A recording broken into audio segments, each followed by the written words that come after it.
السلام عليكم ورحمة الله وبركاته، أهلا فيكم مرحبتين في حلقة تغطية جديدة لمهرجان البحر الأحمر. طيب، شو اسمه هذا، أنا مقدمك عبد الله الشريف، معايا المرة هذه نواف شاهين، السلام عليكم. واللهم صل على محمد، أحمد حادي، عبد الله مضيع اسمع هلا والله. ومحسن أحمد. اهلا نعم وسهلا، تشرفت بكم يا ونعم شباب. ونعم آه، ونعم. طبعا، شو اسمه هذا، الشباب كلهم تعرفون ولا محسن هذا من المخرجين الجديدين اللي واعى داري، يلا ولا تنزل يا داري. طيب.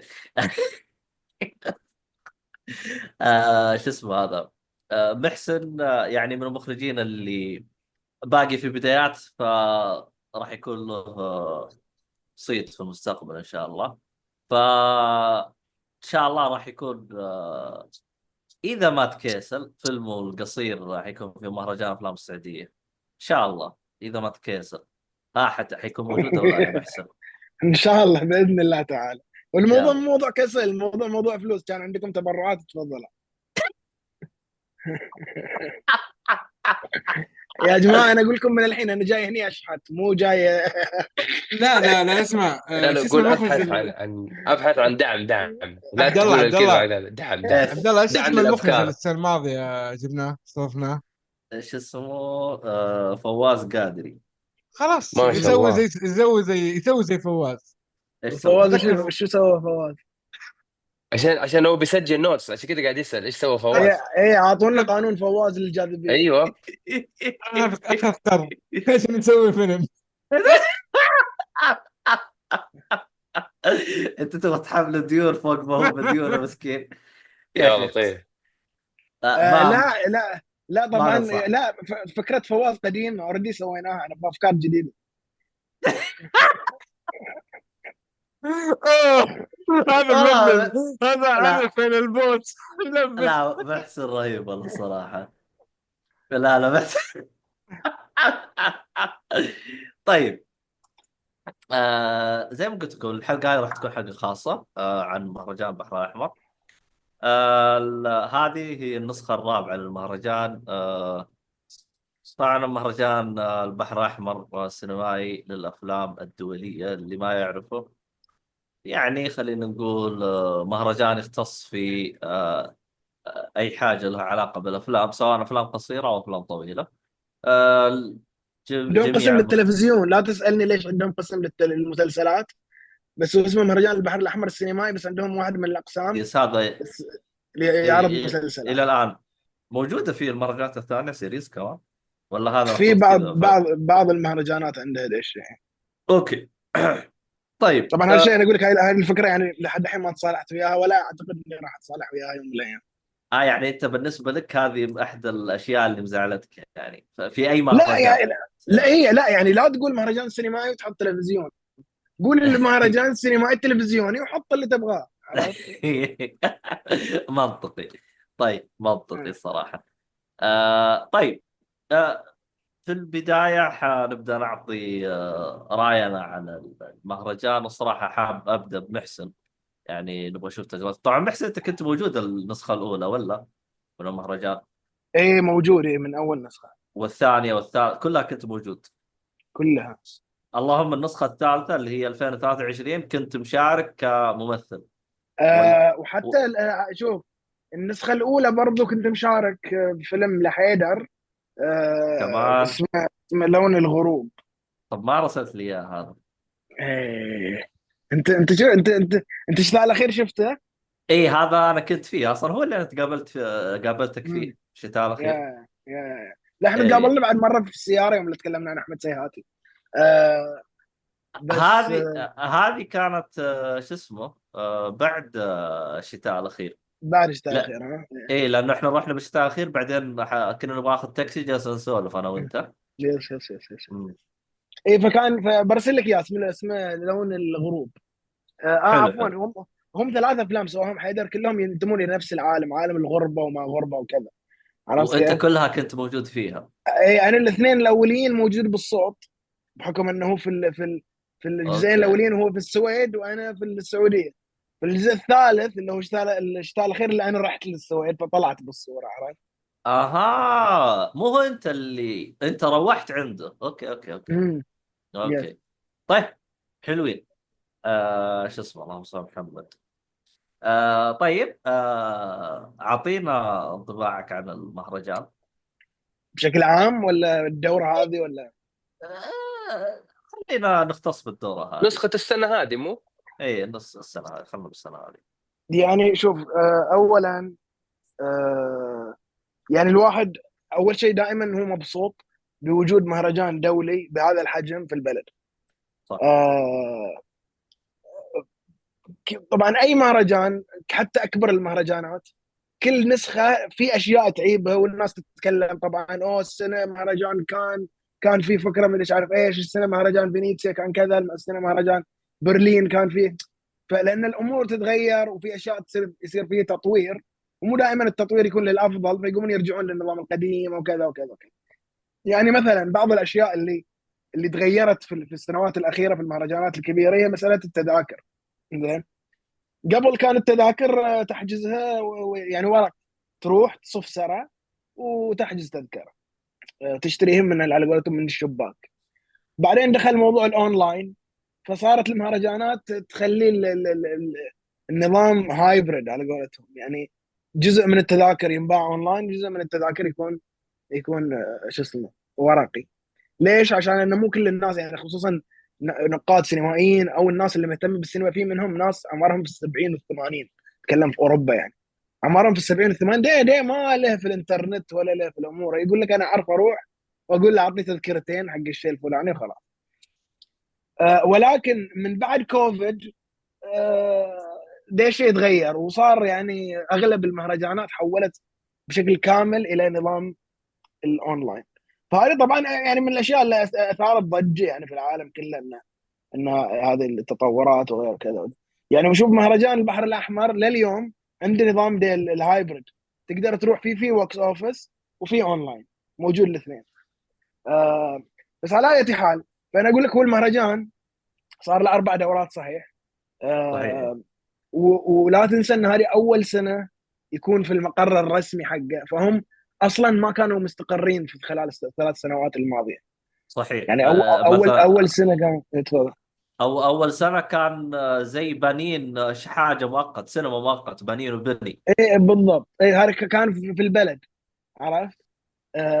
كان في نص داخل جد البلد، كانوا بانين صحيح. شو اسمه. وشفت مكان السوق اللي الحين ايه، حطوا فيه السوق، كان القاله. مم. كان القاله. فيعني كان الوضع اوريدي كله يعني بورتبل، عرفت؟ ال حتى ال ترى ما ادري اذا انت لاحظت الشيء هذا او لا، لانه كانت السينما كانت يمكن 3 قاعات او 4 قاعات اللي موجوده في البلد، فكان اللي في القاعات قليل. اللي في ترى البلد في. كانوا 4، وضيف عليها اللي هي القاله هذه 5، وكان عندهم في مول البحر الاحمر. الله عليك، فكان بسبب انه شو اسمه هذا، القاعات قليل، كانوا مستعينين ببحر احمر، والبحر الاحمر ترى يبعد عن البلد نص ساعه ترى بالباص. 100% صح صح. وهذه كانت ف... مشكله في ذيك الدوره. صحيح. في الدوره الثانيه والثالثه صار في الريتس والبحر الاحمر، ومول البحر الاحمر طبعا كان اقرب، كان حوالي ربع ساعه تقريبا بين صح. بين الريتس كارلتون ومول البحر الاحمر. كان الموضوع يعني مقبول، لان برضو الريتس كارلتون كان في قاعتين بس، قاعه السوق وقاعه اللي هو القاله. فاضطروا انه بس كان يستعينون. متعب. كان متعب. هو طبعا هم حطوه، ترى كانت بس جت اللي هي مشكله الامطار وزي كذا، فهم اضطروا انهم ينقلوه ترى على القاله، ولا هم ما كانوا يبغونه على البلد ترى. والله انا ما ادري، بس شوف بالنسبه لسالفه انه هو متعب، انا متعود يعني اروح برلين، مهرجان برلين موزع في المدينه كلها، يعني بين كل قاعه وقاعه، يعني انت تتكلم عن برلين، يعني خلينا يعني افترض ان هي الرياض، حلو، حلو. وانك انت تروح سينما في جنوب الرياض وسينما في شمال الرياض وسينما في شرق الرياض وسينما في غرب الرياض، كلها تبع المهرجان، يعني المدينه كلها تقلب مهرجان. بس حبيبي. طبعا هناك عندهم في برلين يعني شبكه مترو ومواصلات عامه متطوره جدا، عرفت؟ فالموضوع مساعد. فالموضوع اي مساعد وكذا، فانت تقدر تروح يعني بين كل مكان وكان، حتى وان كان بعيد، تقدر توصل له في خلال 20 دقيقه، نص ساعه، كله بالمواصلات يعني. آه، فانا ما كان عندي مشكله انه لازم المهرجان يكون في مكان معين وما يتحرك وكذا. ومع ذلك تقدر تطالع 4 افلام في اليوم مع المشاوير والمشاوط والروحه والرجعه، لان العروض هناك في برلين تبتدي من الساعه 8 الصباح. اوكي. عرفت؟ من 8 الصباح الى اخر الليل. بس انا اقول لك يعني هو مهرجان البحر الاحمر، نرجع عشان لا بس اطيل الهدره. مهرجان البحر الاحمر احنا يعني متاملين فيه الخير الكثير. آه، يعني انا عندي مؤاخذتين يعني على مهرجان البحر الاحمر، على مؤسسه مهرجان البحر الاحمر. زين، اول واحده هي كميه الصرف الهائل اللي قاعد يصرفونه. انا اشوف ان هذا شيء مو كويس. ليش؟ لان ما ابغى يتكرر السيناريو اللي صار في مهرجان دبي. مهرجان دبي كان ينصرف عليه مبالغ طائله، بعد 14 دوره صار المستثمرين والرعاة وكذا ما صار عندهم الاهتمام انهم يدعمونه اكثر من ذلك. ليش؟ لانه هو عبء كبير يكلف مبالغ طائله. آه، بينما لو هم سووا مهرجان على قدهم يدوم على 50 سنه، الاثر الثقافي اللي حقه راح يكون اكبر. فما معقول يعني انه هو ان مهرجان عمره 70 سنه حاليا ميزانيته ربع ميزانيه مهرجان اللي هو البحر الاحمر اللي هو صار له 4 دورات. آه، فالصرف هذا الزايد ممكن يعود سلبا علينا احنا كناس تبغى المهرجان ده يكمل وتبغى المهرجان يطول الى اكبر مده ممكنه. هذه النقطه الاولى. النقطه الثانيه ان الكفاءات اللي موجوده في المهرجان كمبرمجين مو كاداريين، كمبرمجين، انا في وجهه نظري الشخصيه اشوفهم انهم ليسوا كفءا لان يكونوا مبرمجين حق هذا المهرجان. قاعدين تقصد يتخذون. مشكله التذاكر تقصد؟ لا مبرمجين يعني الناس اللي تختار وش الافلام اللي تنعرض في المهرجان وش الناس اللي ما تختار ما اوكي تنعرض اوكي. في المهرجان. اوكي.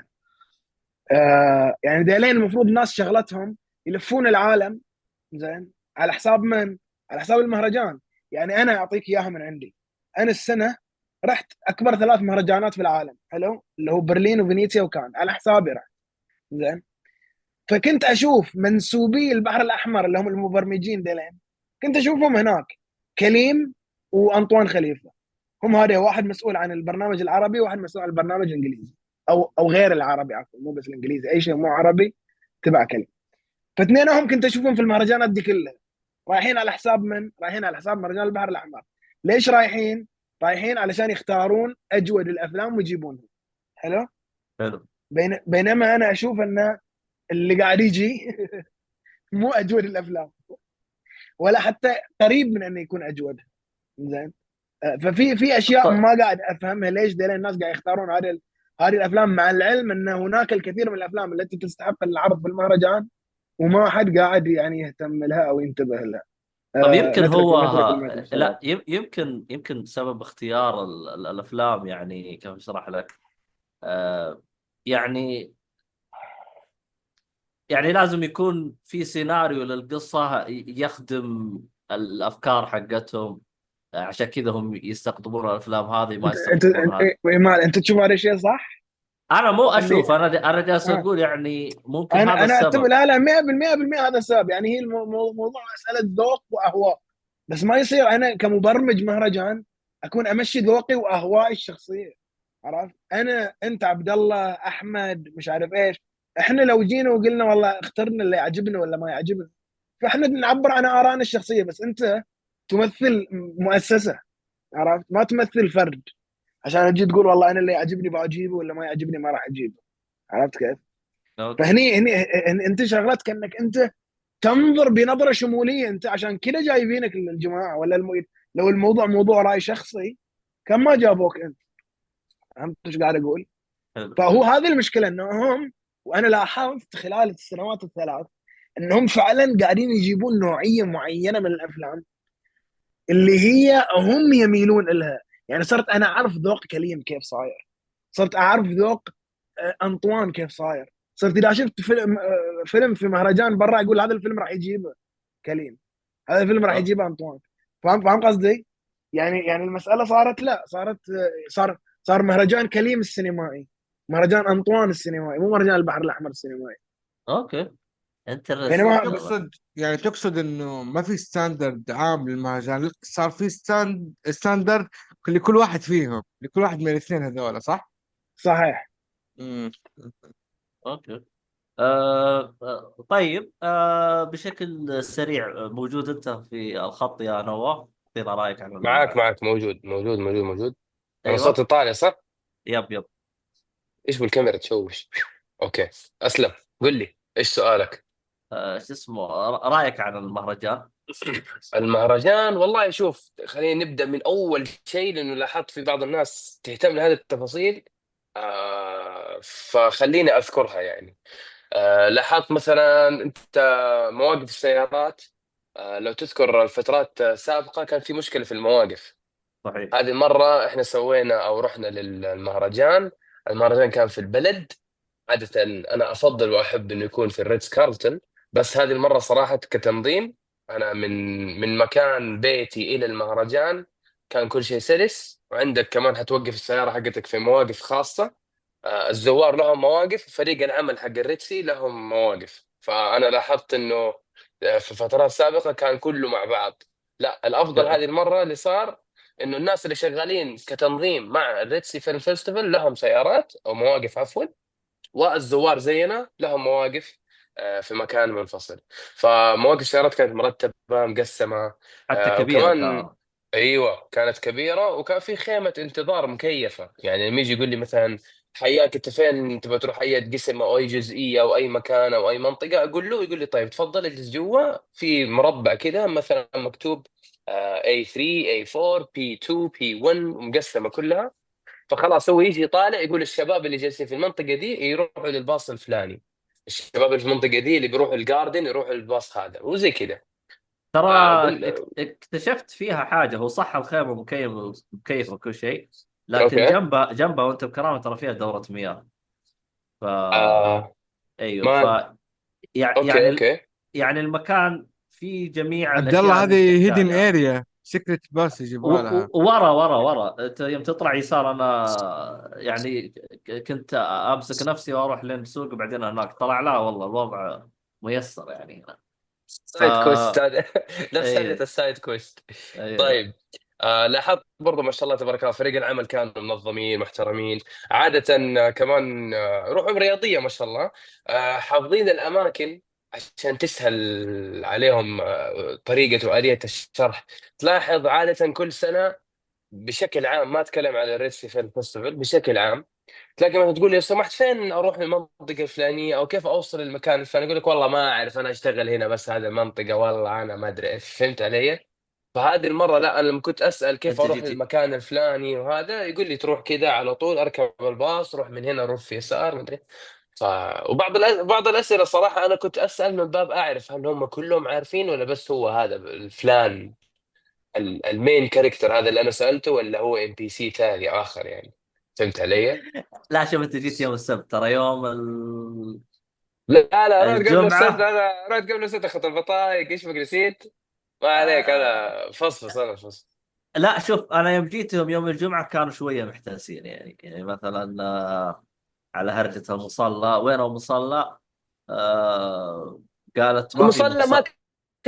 ما كان في مصلى، كان في المسجد. وفي واحد قال لي اسمع، انت شكلك ما فيك حيل تروح المسجد صح؟ قلت له ليش؟ قال لي اسمع روح وراي هنا في ممر كذا في الزاويه كذا.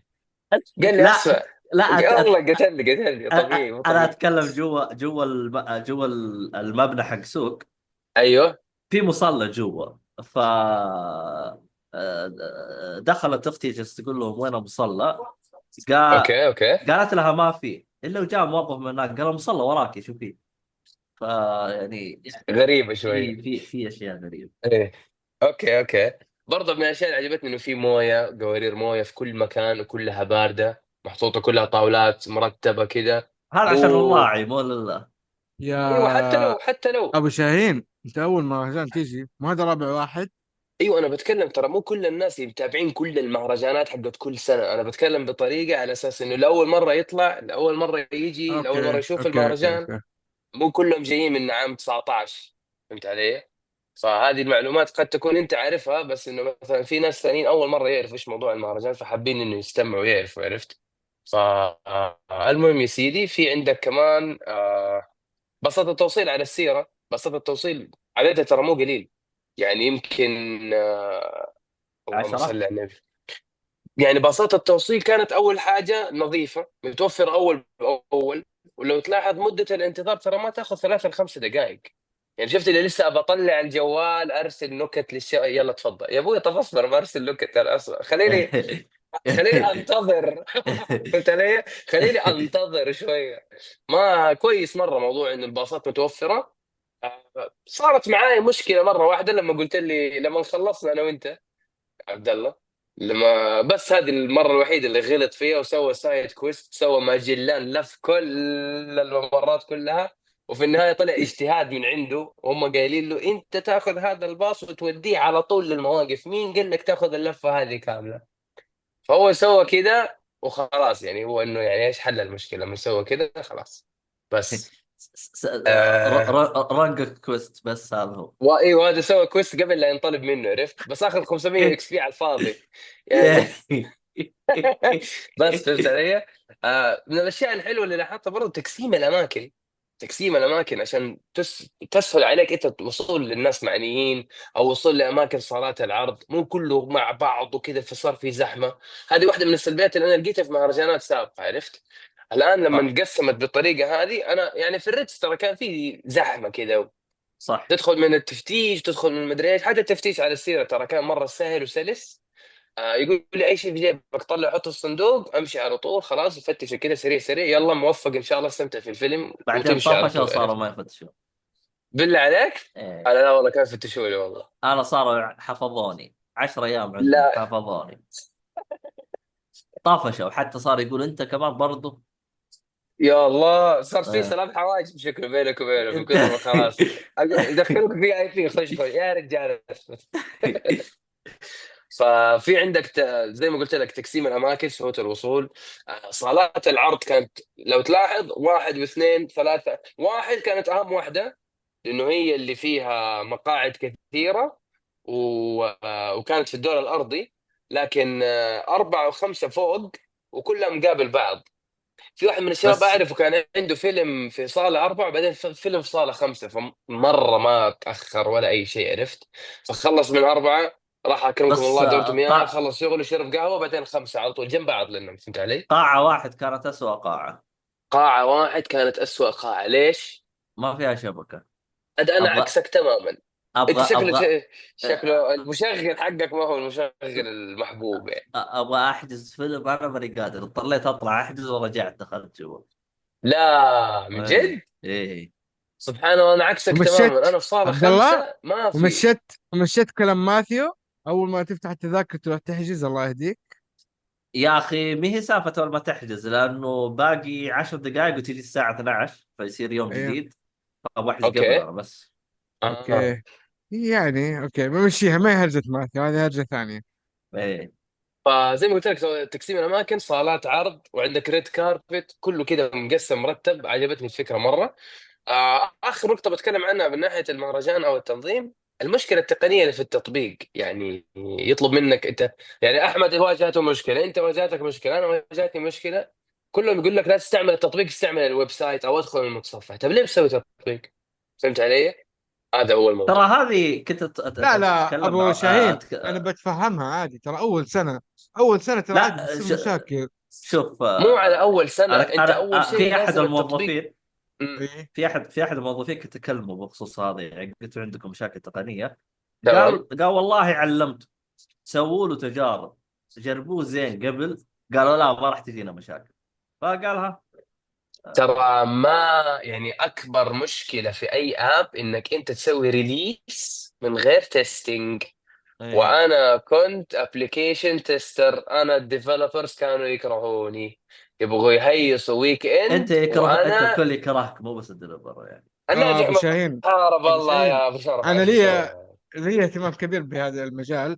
ترى انت ايه. مهما حاولت، مهما جربت، مع الضغط والشغل لما تسوي ريليز للابليكيشن بتصير مشاكل ترى.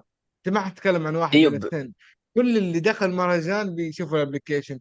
وصراحة في فيتشر ترى أحسن من الويب سايت بكثير ايوه انا بكثير. ما خلص فعلا. إيه. انا اقول لك انه الاب احسن من انك تدخل ويب سايت مرتب ومره حلو، واجهه وسهوله استخدام. هو في وبعدين سلبيه كذا واحده لو خانه سووها التيكتس ومدري ريحانه. ايش هي. بدايه الفيلم ونهايته، بس كاتبين بدايه الفيلم في الموقع، كاتبين بدايه الفيلم ونهايته، يعني متى يبدا ومتى ينتهي، فتقدر تسوي تنسيق. صحيح فهذه صحيح، فهمت عليك صحيح. هذه من سلبيات التطبيق الصراحه. وفي طريقه مده الفيلم المعتاد اللي يقول لك عدد الدقائق حقتها، ما احب فيمكن هذه ما ما تفيد. أحب ما أحب ما احب احسب، انا ادخل الموقع اشوف متى يبدا هذا عشان اقدر اختار. ايوه المهم ما ايوه ايوه، عليه. بس هو يبغى يعطيك شعور انه كذا احنا نقاد الافلام نقول انه الفيلم ما ياخذ ساعتين، ياخذ 120 دقيقة، المهم مو 6 المغرب ل8 زي كذا، فهمت؟ فبصراحة للأسف الآب كان مرة ممتاز، لكن المشكلة اللي واجهتها على موضوع التيكتس، وبعضها ستاند باي، وبعضها لو إنه مو عاجبك إنك ستاند باي أدفع 40 ريال قيمة التيكت عشان طب يا حبيبي أنا بطاقتي بريس، خلاص خليني أكمل بموضوعي. ولا تخلوا الموضوع سالفة إنه خلاص أنا عشان معايا فلوس، أنا الباور معايا، أنا القوي، أنا معايا فلوسي. لا تخلوا الموضوع زي كذا يعني. بس هذه الست نقاط اللي أنا بتكلم عنها. آه، آه ح... بس حادي الاب، انا موضوع الاب حرام انه ما استغلوه بكامل الاستغلال اللي كان المفروض يؤدي الاداء حقه. السنه التيكت هو الجايه. يعني خلينا نقول 60 70% من قوة الاب اصلا يعني. ف يا الاب في ميزه حلوه، طريقه تحويل اللغه، يعني ضغط الزر طق تحول، ضغط الزر تحول، ما يحتاج يطلع ويدخل وتحميل. ممتاز، ايه مره الاب سريع. ممتاز صراحة، مرة ايه حلو. ايه. حادي عندك اضافات؟ قبل تفضل أي ابو شيء حميد. قبل أي شيء بأنه نواف لسه في موضوع الآب. أنا صارت لي زعل مشاكل المويه مع ولا اسلم بأنك تفضل. آخر شيء كنت أتكلم عن الآب. أنا كانت في مشاكل عندي مع الباج وكذا، بس هذه حاجة يمكن شوية. لكن إيه، الكلام إنه تفضل تتكلم عنها، ايوه اسلم. هتكلم، بس استنى شوية معلش لما يجي هات دور. هات. لما جيت بسوي لوجن على الاب، حلو، يعطاني تو اوبشنز بعد ما استلمت الباج. هذا هذا الكلام، يا اني اسوي لوجن باليوزر بالايميل وتجيني الاو تي بي عن طريق الايميل، يا ايه انه اسوي سكان للباركود اللي في الباج. جيت بسوي سكان للباركود، ايش صار لي؟ مو راضي يقبل. رحت لواحد من الموظفين قال لي سوي سكان للباج وهو مقلوب، وفعلا. لا شوف، ترى اوه. الباج حقك فيه مشكله، ترى انا سويت الباج وهو معدول وظبط عادي. والله قال لي في مشكلة صايرة وكذا، بس قلب الباج الوجه ترى تحت خلاص. ت... قلبوا انه ت... 180 اللي كان فوق ايوه، صار تحت. اي. اس... غريبة. اسمعني، تدري لو حطيت انت الرقم يدوي يكفي، ما يحتاج تسوي سكان. انا قال لي سوي سكان، بسوي سكان. ما ابغى المهم يزعل ما اوكي مني. عليه. اوكي اوكي. طيب اول شيء ما ادري هل ادخل في المقارنة بين 23 و 24، ولا ادخل في 24 على طول، ولا اقول مشاكل، آه... ولا اقول اذا ايجابيات، تسمح لي ولا. اقترح اتكلم على 24 ثم قارنها ب 23. طيب حلو. أول شيء المكان اختلف زي ما أنتم تفضلتوا، أو محسن تفضل. يعني تغييرة المكان هذه فيها إيجابية وفيها سلبية. الإيجابية صراحة أنت في المول، مثلا قريب منك هدتسي، تروح عندك أوبشن زيادة، تبي تتسوق، تبي تقضي وقت. بس هنا عندك قهوة. الإيجابية اللي هي قهوة موجودة يعني هنا وهناك. لا بس بالنسبة، هنا دبل السعر، هناك عندك اربع لا خمس لا، نفس محلات. السعر نفس السعر يا عبد احنا الله. احنا احنا انا لسه ما اللي تكلمت عن بعدها عن المطاعم والقهاوي. صح اللي صح صح بعدها صح. اللي بعدها يا حيان. المطاعم أنا أتفق السعر شوية، ولا في سلبية كل ما عشان تذكر. أوكي، قطع عبد يعني الله. قول عبد الله، والله ايش تبي قد تقول؟ سندوتش قطع عبد الله. فلافل ب 60 ريال. يا شيخ خسكت يا عبد الله، لا تقتلني. والله سندوتش انا الصراحه، الفلافل 60 انا ريال انا عندي اشكاليه صراحه زي ما قلتوا انتم يا شباب في موضوع الاكل. الاكل غالي جدا، غالي جدا. يعني مثلا عبد الله واحمد عندهم مطعم، هم في المطعم يبيعوه ب 20 ريال مثلا، تبيعه ب 80 ريال. ليش؟ طب انت وجبتك ب 20، هتقول لي والله انا دافع بوث عشان ادخل جوا في المهرجان يعني. لا تجي. صراحه، صراحه غير لا تجي برضو. انا يعني لو المسؤولين حقين المهرجان قاعدين يسمعوا الحلقه او ايش ما كان، او حتوصل هذا فيديو للناس، انتوا عامه في المهرجانات والمؤتمرات ليش البوث عندكم مره غالي؟ احب اقول لك معلومه يمكن ما تعرفها استاذ الفاضل. تفضل. هذا المطاعم ودي الاشياء اللي ب 80 وب 70 دمو حقك حاطينها. حتى لو لا بقول لك، لا بقول لك القصد وشو، اللي كل ضيوف المهرجان اللي جايين الباج تبعهم فيه باركود، دي الباركود يوميا اللي هم 100 ريال. حلو. صحيح صحيح صحيح. ال 100 ريال هذه هم ياكلون فيها، يعني الفلافل اللي ب 60 وبياخذ له حل ب 20 وماي ب 20، هذه 100 ريال، يعني يمكن يدفع 10 ريال زياده، يعني لو هو مثلا اكيل، فهو محطوط حق ديلين الناس. انت في المهرجان دافع اوريدي، دافع قيمه الاكل حق ضيوفه الى ديلين الشركات اللي جايه، انت تحصيل صحيح. حاصل، انت جيت ما جيت، اكلت ما لا لا اكلت، ما لا حد لا لا، ما حد محسن معبرنك معلش ولا حد. معلش. محسن، هذه قيمة التشيكن ناجتس. اي يعني في بعض الطلبات اسعارها غير منطقي يعني لا لا، انا. انا شيكت عليها كلها حوالي 70 و80 صحيح و60 صحيح. بس اشوف انه انت لم يعني انا احس انه الفلافل و70. حدها، يعني حدها اذا مره يا ابن يعني الحلال، مسويها كريستيانو نواف رونالدو 10 ريال. انا نواف، اشوف احنا ان الفلافل موعدين حدا ريال. بتشيكن ناجتس، تشيكن ناجتس يا ابو شيخ، لا تنسى. يعني لو اسمه ساندويتش فلافل برضه ب 10 ريال، مره لا تزيد، ماني فاهم ليش ب انا 60 ريال انا سندويش الفلافل بالنسبه لي بريالين. يا بس سيدي. بس والله اشوف فيها نقطة، يعني كنت اسولف فيها مع لا بس دقيقة، هو آه، اسمه فلافل ولا مكتوب عليه فلافل؟ لانه غير. اي طبعا زي فلافل زي ايوه زي الفستق والفستاشيو نفس الموضوع ايه طبعا، يعني بالضبط ما. بالضبط طبعا طبعا. ما بالضبط. بلا والله شك. هو فلافل ملفوف بتورتيلا عاد، فسروه زي ما يلا انت. انا شيل. بس شوف، ترى موضوع الاسعار كنت اتناقش انا مع محسن قبل، قال لي يعني حتى المهرجانات الكبيره الاسعار يقول دبل يعني. ما دائما هي ايوه، بس ليش؟ انا هذا اللي ايه زي يزعلني ما زي دائما. ما قال، ما ادري من هو اللي قال قبل شوي، يعني دائما مؤتمرات وما مؤتمرات ودي الامور يكون دي البوثات حقهم مال الاكل غالي، فانت دائما يا الخيار الافضل بالنسبه لك روح اكل من الاشياء اللي برا، لا تاكل من الاشياء اللي داخل. عرفت؟ بس وانا والله عشان اروح شوف. اكل لحمه راس من عند الشدوي وبعدين ارجع مره ثانيه اخش، صارت ريحه الثوب وملابسي ريحه الطبخ وريحه اكل وريحه. بس لا لا ولا كيف شوف اكل الواحد لي، ياكلك يا ابو شهيد؟ ولا شوف اكل لي صحن عريكه مدري ايش، يعني لا مو شوف، مناسب ترى مو مناسب. ترى جيت للحق، انا اكتشفت يعني تتكلم مشي 10 دقائق، امم. مشي 10 دقائق في محلات، وفي واحد حق شو اسمه بخاري على كيفك. ايوه طبعا معروف. ايوه، فاكتشفت انا في محلات كذا، جلست اجرب من فتره لفتره، بس هي اصلا الخارجه والداخله تجيب المغص. ايوه الخارج والداخل يبغى لها بروسيس وهياخذ وقت، فعشان كذا الواحد يعني يقول لك على موضوع انه ياخذ من المطعم. انا اللي مدعني اوكي طيب 60 70 ريال زي ما قال عبد الله، زي ما قال احمد، بس فوق الجوده، هذا الجوده حقت الاكل يا جماعه ايش فيه؟ يعني انت الاكل يا ايها الاكل المطعم جاهز ترى. الفلاني اللي انا ما ابغى اجيب اسمه، اوكي، ها اللي ما ابغى اجيب أ- اسمه، يا ايها المطعم الفلاني، انت في مطعمك هنا كويس، هنا جايب لي الخبز له 3 4 ايام، ينعرف أ- الخبز كم له او كم عمره من طريقه تقطيعه، لما تيجي تضغط على الخبز كيف يتفتفت معاك. انا دوب تايب ترى، فانا اعرف كيف تؤكل المأكولات يعني. ايوه يعني اللي يعرفوني من زمان يعرفوا انا كان وزني 140 و115 و120 انا الان وزني الحمد لله 82 81.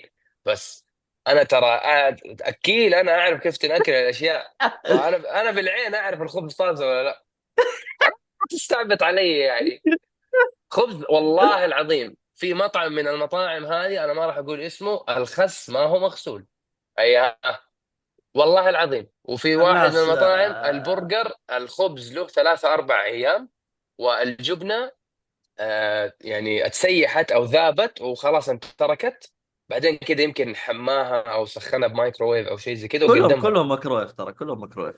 يا شباب احنا شايف؟ بعدنا قاعد، بعدنا موضوعنا مهرجانات سينمائيه ولا؟ لا يعني لا تجربة الأكل لازم هذا الكل اكيل يعرفها تايم، لازم. هذا اكيل ايوه تايم هذا. هذه مسألة الأكل يعني هذه حاجة مرة مهمة، عشان كذا حبيت إن يعني أنا أرجع لو أتطرق لها انك يعني. ما لو انك ما كنت شو اسمه تائب، كان خسفت بالتقييم خصم. والله شوف انا ودي يعني الحقيقه، لكن عوضنا ابو شرف الله يعطيه العافيه بسيرين برزه. بس فابو حميد اذا تبغى ترجع تكمل كلامك على موضوع الاكل والاشياء هذه تفضل، انا عشان انا لا كنت اطول في مبسوط الشرح. لسه في نقاط كثير احس بدخل فيها موضوع احنا الاكل، وعبد الله توك عارف ضربنا جزء تكمل، روح منها. احنا روح ضربنا روح سيريه كمل. ومرسى وحقت تقريبا 3 اشخاص 3 اشخاص والله ونص والله ب شوف يا 100 عبد الله، ريال يعني ما يحتاج اذكر اسم المطعم اللي قلت لك جيعان وخليني اكل منه ب 60 ريال، هذاك الله يهديه. شكله الخطة شكلها ما ضبطت. ايوه طيب. الحمد لله. طيب نرجع. انا قاعد اقارن بين انه ايش الفرق بين انه كان في الريدسي مول وكان هنا في اوكي. التاريخية. التاريخية يعني انت عندك تقدر تقول اماكن كثير شعبية تروح لها تغير جو وتنبسط هناك. ان الجو هذه السنة شوية رطوبة، لكن السنة الجاية المفروض انه ابرد ولا حر يا شباب؟ حر صح؟ ديسمبر كان سالي شرحان جزء من دائما الصيف. ديسمبر لا بارد لا، ما يتغير ديسمبر ده المفروض ان دائما ديسمبر دائما ديسمبر بارد. بارد ما يتغير. المهم بس اللي انت بعده. ونصيبك درجة الحرارة 20 24 30، انت عاد انت نصيبك. يا عمي انا هنا رجعت يوم ماشي بالجاكيت والله. المهم ما علينا. اللي بعده. آه اللي بعده. طيب لو احنا جينا مثلا هذه النقطة الأولى، نقطة الفرق بين المكانين. نقطة السيارات، يعني خلاص ما شاء الله عليكم ما قصرتوا تكلمتوا فيها المنظمين. صار التنظيم أفضل، في ناس في مواقف لينا، صار في باصات لينا. والسنة الماضية كان الموضوع شوية لخبطة، ما هم عارفين بس طلعك أي سيارة. لا الباصات لينا والمنظمين صار هم اللي ياخذوا السيارات أصغر شوية. موضوع إيش في عندنا؟ موضوع الأماكن إنه توزعت على 3 أماكن كأنها ما بتحس كذا. أحس النظام مأخوذ من ديزني. لو واحد راح ديزني لاند أو ديزني سي، مأخوذ منها هذه الفكرة أكثر. إنه أماكن كذا قريب من بعض ومرتبطة بشكل معين. ويعني دقيقة شباب دقيقة. ايش؟ يمكن جاله اتصال او شيء، ما اعرف. لا يمكن جاء في اليونايتد. طيب ايوه. اسلم اسلم يا ولد، احنا ناقصينك احنا. طيب ايوه. فهذا كلها النقاط ايجابيه، تعاملهم صح جدا جدا ممتاز. وكل واحد في هذه الجزئيه فاهم شغله، انه بعدين بيجي العكس تماما. نروح على موضوع البادج. انا اول مشكله واجهتني من قبل المهرجان لازم اتكلم عنها هذه شويه، لانه اخذت من وقتي والكوميونيكيشن اللي بينهم خربطت كان مره متعب. خربطت الاعدادات اصلا، مو بس اخذت من وقتك.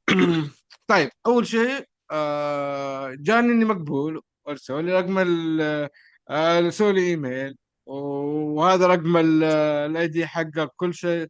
طيب شكرا. بعدين عبد الله يقول لي في مشكله في التسجيل عندك. قلت له يا عبد الله انا جاني ايميل، مشكله ايش ما تهمني. المهم ابى احجز قبل المهرجان بيومين ب 48 ساعه طبعا. امم. ماني قادر اصلا، ما في اوبشن في الويب سايت اني احجز تيكت على الجوال. يعني في الابلكيشن قصدي برضه ما اقدر احجز كاني ماني مسوي لوجن، او ما اقدر اتوقع اني اسوي لوجن او اللي يكون. فتواصلت معاهم ايميلات اتصالات، شغالين على حلها، هذه مشكله عامه من هذا الكلام. عاد كلكم حاولتوا تساعدوا من هنا من هنا وعارفين ايش الهرجه. بعدين لما عاد عبد الله ما شاء الله من كثر ما سأل في الموضوع ووصل له من البوكس اوفيس، روح استلم الباج تنحل المشاكل. فعلا هذا اللي صار. استلمت الباج فجأة خلاص قدرت تحجز حجز التذاكر يتفعل والأمور سبحان الله تسهلت. طيب بعدين جاء على You مشكلة became the chosen one. ايوه. بعدين الباركود زي ما قلت لكم نفس اللحظة، يعني قلت لهم مو راضي يسوي لوجن للابلكيشن، سوي سكان الباركود بالطريقة ال 180 مدري 360 أدري لكم بالعكس بالمقلوب. 360 نسخة خاص. فبعدها خلاص بدأت أحجز كل شيء. بس هذه المشاكل كلها خلتني إني أحجز اليوم الأول بدون تنسيق. ما خل في لو لما تحجز نفس اليوم تذكرتين أو 3، بس أنا قدرت أحجز تذكرتين. باقي اليوم اللي بعده حتكون عندك بس تذكرتين. أنتوا فعليا سوري، لا نفس اليوم ما تقدر تحجز إلا أوكي دقيقة. أنت معك 48 ساعة. فالمهم اليوم جدول تلخبط. الواحد لك 4 تذاكر. 4 تذاكر. طيب أنا اليوم اليوم حجزت الواحد لك تذكرتين. اربع تذاكر. انا اليوم حجزت تذكرتين، بكره ما اقدر احجز 4 تذاكر على تمام. بكره، لازم استنى. فهمت؟ المهم صارت لخبطه واثرت علي بقيه الجدول هم لا حاطين حتى كول التقييم. داون، مش رصيد وخلاص. هو اي كل داون. في اليوم انت عندك 4 تذاكر، ما تقدر تحجز اكثر من 4 تذاكر في اليوم. غير انه هالتذكره ما تقدر تحجزها قبلها ب 48 ساعه، غير انه لاحظت انه هم خايفين من انه يصير في ترافيك او ديدوس، خايفين بزياده عن اللزوم. يعني انت هي عشان هي تنظم الهرجه الترافيك. هي هرجه الترافيك، هي هرجه انه ال... ال... شو اسمه، يبغى يعني يعطي ما في فرصه. عقوبات. يعني مثلا جلست اشوف عن مثلا مهرجان كان انت تمام. تقدر تحجز الفيلم، ابن امك لا تروح للفيلم او الغي الفيلم. اوف. ايوه، اذا ما ايش رحت يصير؟ الفيلم يعطيك بان شو اسمه 72 ساعه، يعني 3 ايام ما تقدر تحجز، خلاص انت كذا مشلول 3 ايام ما تقدر تسوي شيء. فهمت؟ آه امم. عندنا هنا الوضع حبي، انا حجزت تذكره، عرفت؟ وما لي خلق وقتها، كنت تعبان شايف قبل 5 ايام، فما لي خلق بروح. لقيت واحد من الشباب بيروح الفيلم، لغيت التذكره من عندي، الوضع حبي عادي، ما حد داري. تصحيح على كلامك يا استاذ عبد الله. ايه صحيح، طبعا مهرجان كان عنده نظام العقوبات هذه، وكل المهرجانات الكبيره عندها نظام عقوبات. طبعا تختلف العقوبات من مهرجان لمهرجان، بس كلها يعني اذا كنسلت التذكره اوكي تقدر تكنسلها اذا كانت قبل بدايه العرض. بعض المهرجانات تقول لك بساعه، بعضهم ب 40 دقيقه، بعضهم بنص ساعه. عرفت انك قبل بدايه العرض بهالوقت تكنسل التذكره عشان في ناس ثانيه تقدر تحجز وتحضر. يا سلام، آه يا سلام. اوكي اوكي. عادي. طب قبل الوقت هذا يجيك بان ولا ايش؟ ماني فاهم انا. لا، اذا كنسلتها زين في خلال الوقت المسموح تمام، امورك طيبه ان شاء الله. اوكي. حجزت 10 تذاكر وكلهم كنسلتهم في الوقت المحدد، امورك طيبه. اذا ما كنسلت تذكره زين، يعني جاء وقت الفيلم وابتدى الفيلم وانت ما كنسلتها مره يمشون لك اياها، يعني يقول غلط وبالغلط ومش عارف ايش. اوكي، اذا 3 مرات صارت يصير عليك شو اسمه. بعض المهرجانات من 3 مرات يسحبون الباج مره واحده، طول فتره المهرجان خلاص كنسل، ما تقدر تحجز شيء. وبعض المهرجانات تقول لك يا طويل العمر عندك 24 ساعه ما تقدر تحجز. طبعا اللي انت حاجزينهم اوريدي تقدر تستخدمهم، بس ما تقدر تحجز اشياء جديده. عرفت؟ بس هو شوف القصد هو انه فعلا نظام العقوبات ده مهم جدا عشان هم يقدرون يضمنون الامور.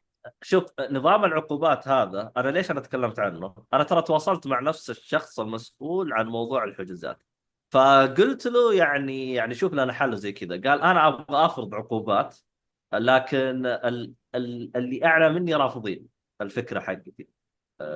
يعني قال انا جالس اراقب عندي الداتا، جالس اشوف في ناس بتحجز وبتاخذ مكان وما بتحضر الفيلم، فمسويين ازعاج. يعني في ناس غير جادين وجايين لعب. هذين مخربين الجو. يعني انا حرفيا انا اتكلم عن نفسي، انا دخلت شفت فيلم، جنبي شخص دخل نام، صحاه خويه، يوم انتهى الفيلم قام وراح. ليش حجز؟ ليش جاء؟ انا ما ادري.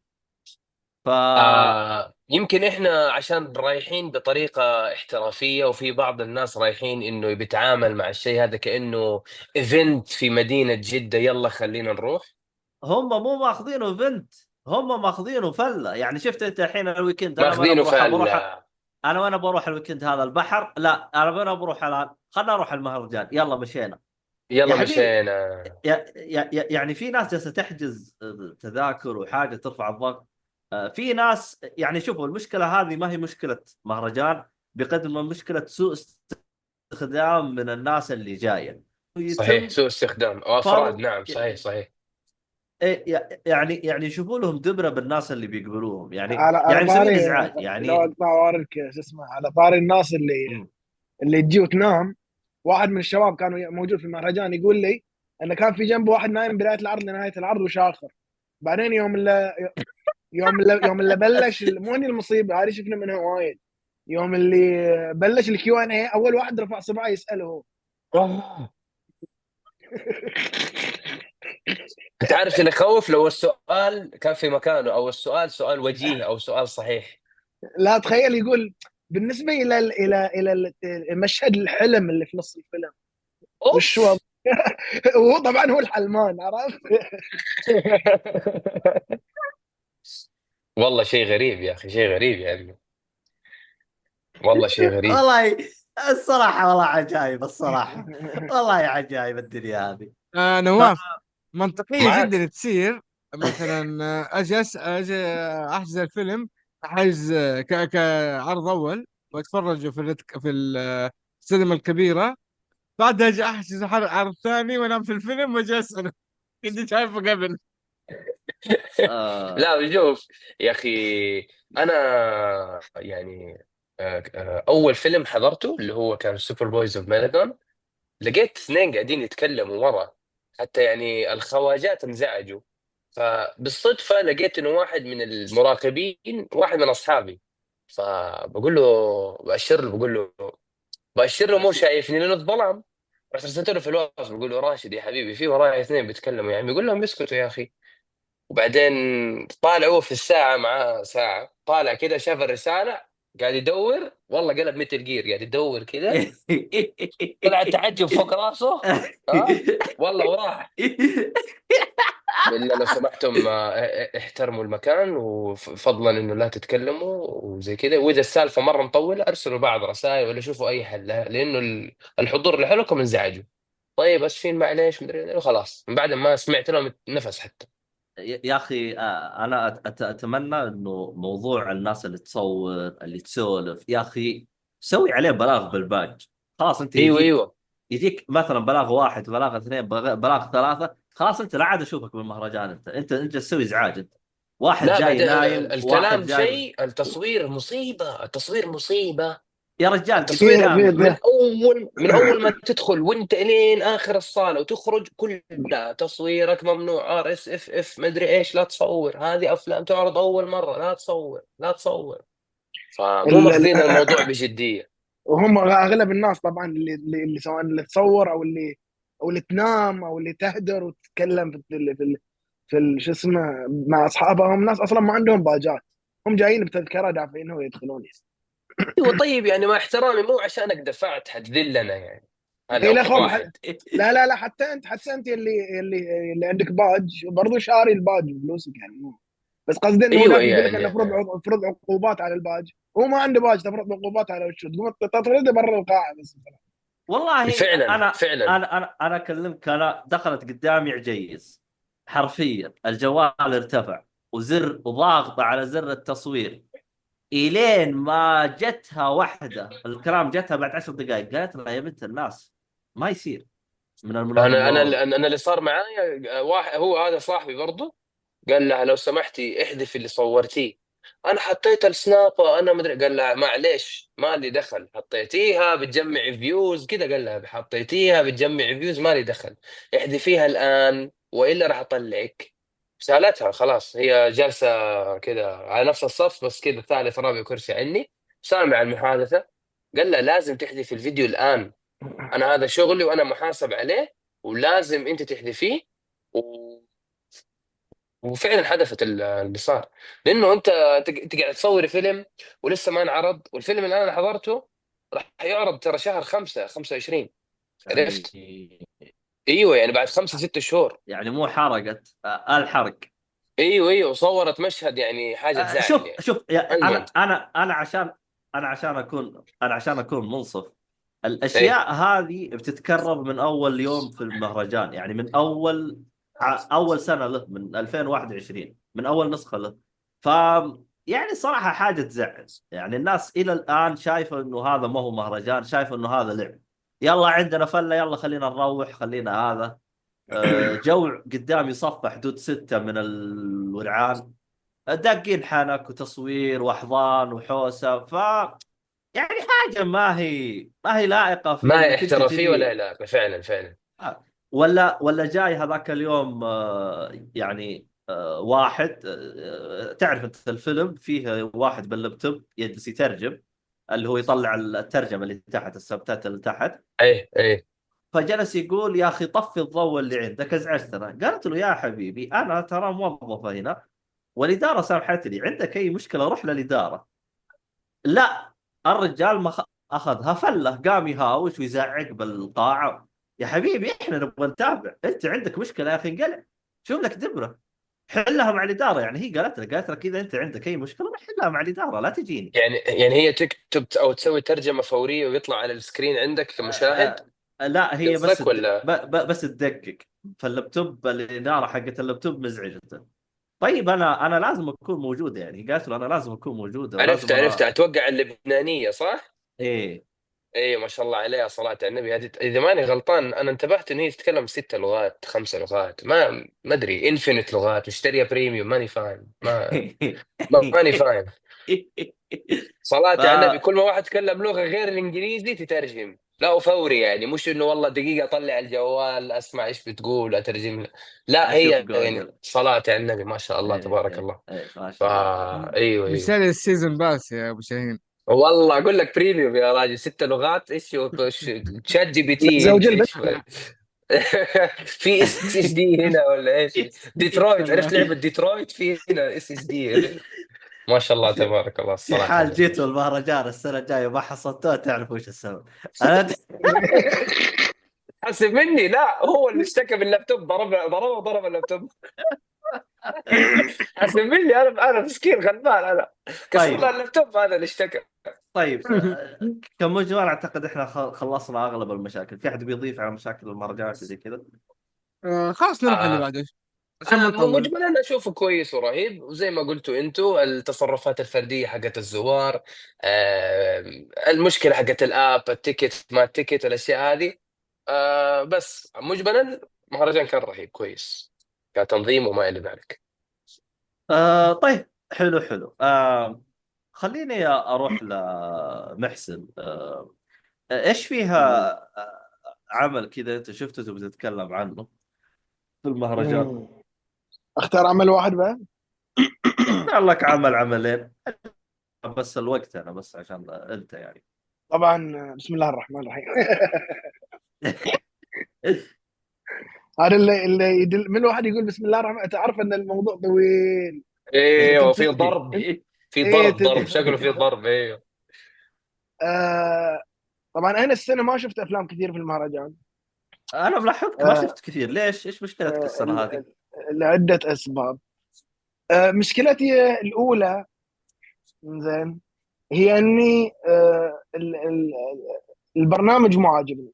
هذه المشكله الاساسيه. اوكي. فيعني صعب اني انا اشوف حاجه تشدني اصلا اني ادخل واشوفها. طب ممكن بس توضح آه، ايش اللي مو عاجبك او كذا بس على السريع، بيو بيو بيو. اختياراتهم الافلام اللي موجود اللي المهرجان جايبه. انت تكلمت سابقا صح في البداية انه حسيت انه ايش كأنه المهرجان يتمحور على شخص فردي منقي افلامه هو رحمه واحد بيجبرنا احنا نتفرجها. رحمه الله تفضل، عليه. ايوه اسلم. بالضبط. هذا لا يعني انه لا يوجد فيلم جيد، لا. ايوه بس ايوه صحيح بس صحيح. بس انا قاعد اقول لك لما تتكلم عن سنه 2024، يعني الكل قاعد يتكلم ان هي من افضل السنوات في خلال الكم سنه الماضيه. يعني في كميه افلام رهيبه يعني نازل ومعروضه في المهرجانات خلال صحيح. فتره السنه هذه. فانت يا اخي ليش ما يعني في افلام انا شفتها في مهرجانات برا، زين، ولو جابوها بالمهرجان كنت راح ارجع واشوفها مره ثانيه. عرفت كيف؟ لهذه الدرجه هي افلام ممتازه. وفي افلام ما قدرت الحق اشوفها في المهرجانات ديك، كنت اتمنى اني اجي اشوفها في مهرجان البحر الاحمر. لا جاب الافلام اللي شفناها وبغينا نشوفها مره ثانيه، ولا جاب الافلام اللي ما قدرنا نشوفها. يعني يمكن الفيلم الوحيد اللي كنت يعني اللي جابه وكنت انا ابغاه يجيبه، اللي هو فيلم بلاك دوغ. زين. ايه هذا موجود صح. آه هذا الفيلم فاز بجائزه في كان. زين. آه وما قدرت اشوفه انا هناك في المهرجان. فشفت انه فرصه ان انا اشوف المهرجان كذا، مهرجان البحر الاحمر، وبالفعل هو اول فيلم شفته في المهرجان. بس طبعا الفيلم ما عجبني وايد. يعني كان فيلم حلو، بس يعني تاملت فيه اكثر من ذلك. فالمهم النقطه الاولى زي ما قلت لك، يعني مستوى الافلام انا كنت اتمنى انه يكون افضل. وهذا الشيء انا يعني يخليني اقل حماس بان انا شو اسمه. انا بالعاده في المهرجانات اشوف يعني 4 افلام في اليوم. زين. حلو. آه، ف فاذا المهرجان 10 ايام، من 4 هذه صار 40 فيلم. حلو. حلو.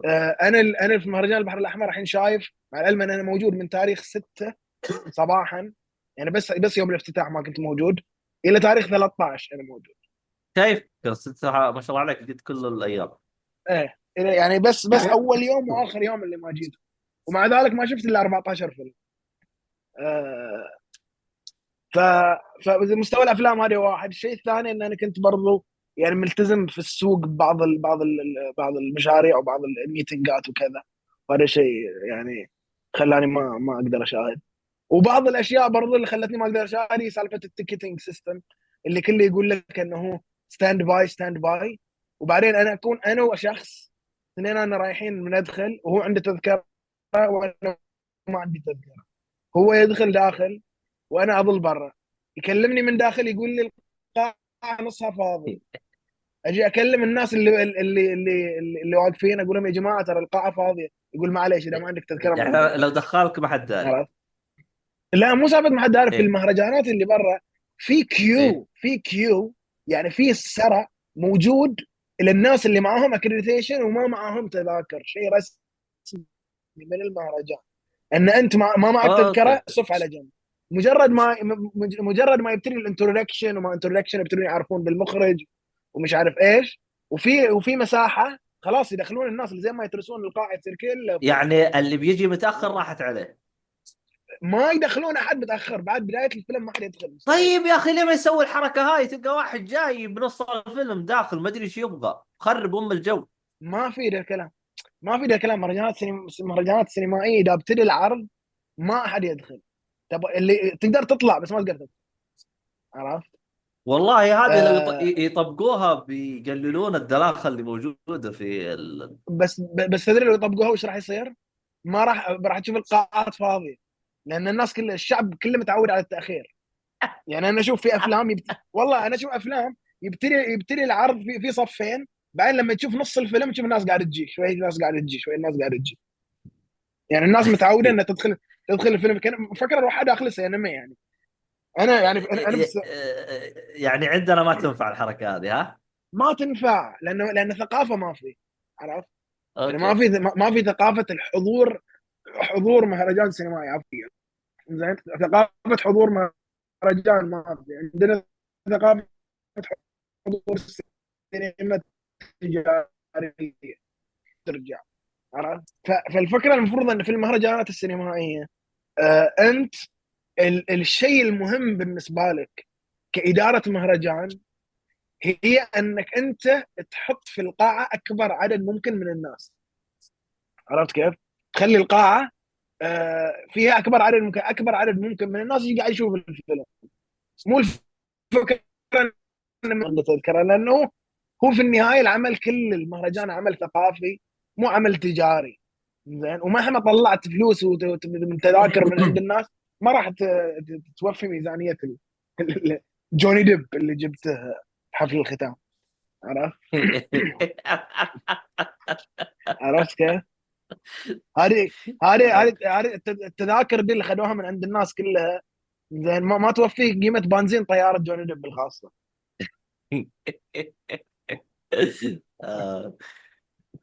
يمكن لا وذاك تخالف مع ما يعبي، بعد مع المشكله ما يعبي حتى 91، يعبي بس 95.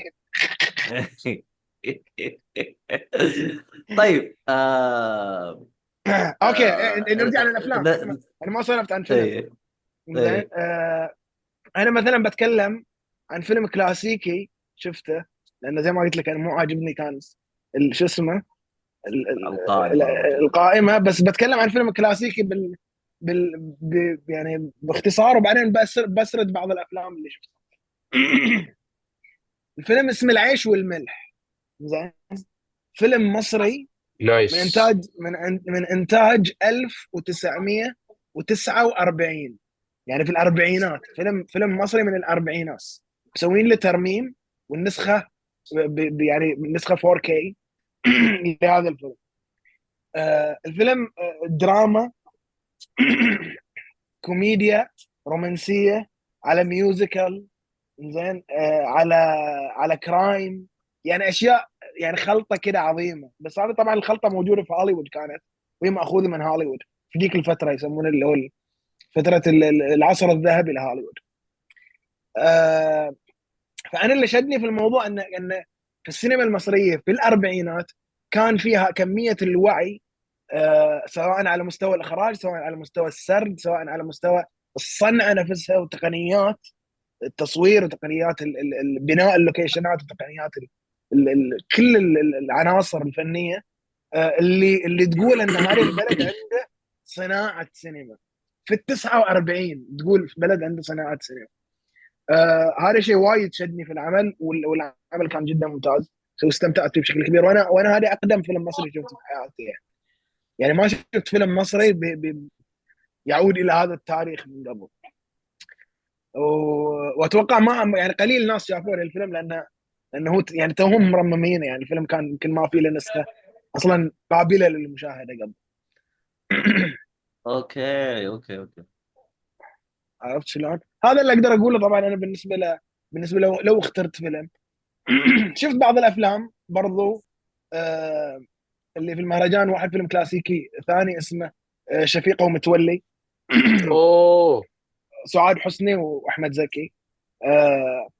شفت فيلم شرق 12. شرق 12 هذا فيلم برضه مصري انعرض في مهرجان كان اللي هو في شهر 5. في فيلم الذراري الحمر اللي هو كأنه فاز بأفضل فيلم ايوه في ايوه. المهرجان. وشفت فيلم برضو عايشة، فيلم تونسي برضو فيلم جيد، يعني راح أماكن مو حلوة كثير بس يعني بشكل عام فيلم جيد. في فيلم اسمه بين وبين، بين وبين، فيلم جزائري. أول مرة أشوف فيلم جزائري بحياتي كلها. زين، يعني الجزائر دائما بلد منغلق على ذاته، اوكي. سينمائيا وسياسيا وبكل الجوانب. يعني حتى انت السعودي عشان تروح الجزائر تحتاج تقدم فيزا كانك مقدم على الشنغن. متى راح تروح؟ متى راح ترجع؟ عطنا حجز طيران، حجز فندق، اوه وش سبب راحه، اي كل الامور دي، وتقدم وتدفع فلوس وتروح السفاره ويجي لك خبر بعدين وتعال. يعني في تعقيد كبير بالنسبه للجزائر، آه، بينما المغرب او تونس تقدر تروح امورك طيبه. فهذا طبعا يسري على السعودي وغير السعودي. يعني هم يقول لك لا انا ابغى احد يجي لنا ولا بنروح لاحد، خلينا عايشين مع انفسنا. اوكي.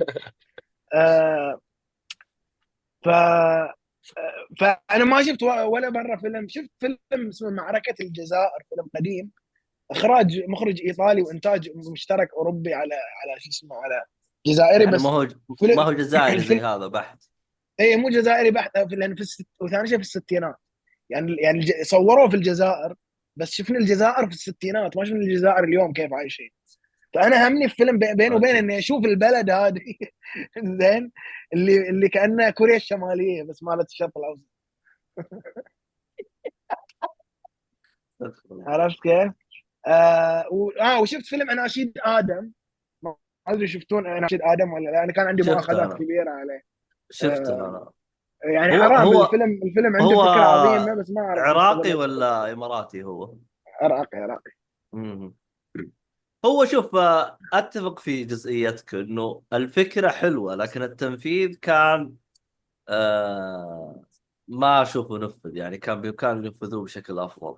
ومع ذلك اخذ جائزه افضل سيناريو. هذا شيء انا صفقت على راسي. عرفت؟ قلت كيف يعطوني السيناريو يحتاج له يعني سيناريو.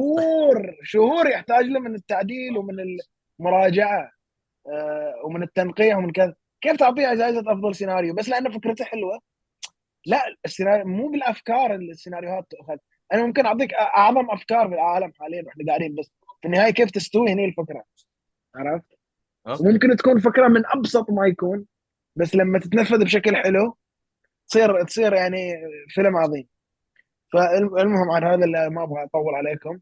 المايك عندكم يا شباب. طيب، اعطينا فيلمك يا شو اسمك نواف. احنا والله تاخرنا سوي. طيب والله ايش بسوي زي كذا الستاند باليوجا. اوكي مره زعل الستاند اني اجرب اسوي زي كذا. طيب والله انا اليوم وضعك ما ادري شكله، مره على الطول، مره بالعرض، مره كوسه، ما فهمت. بالطول بالعرض انت يسار. لا دقيقه استنى خلني اغير اسمع، انا تديني بس دقيقة احول، بس ادخل لك من اللابتوب مو احسن؟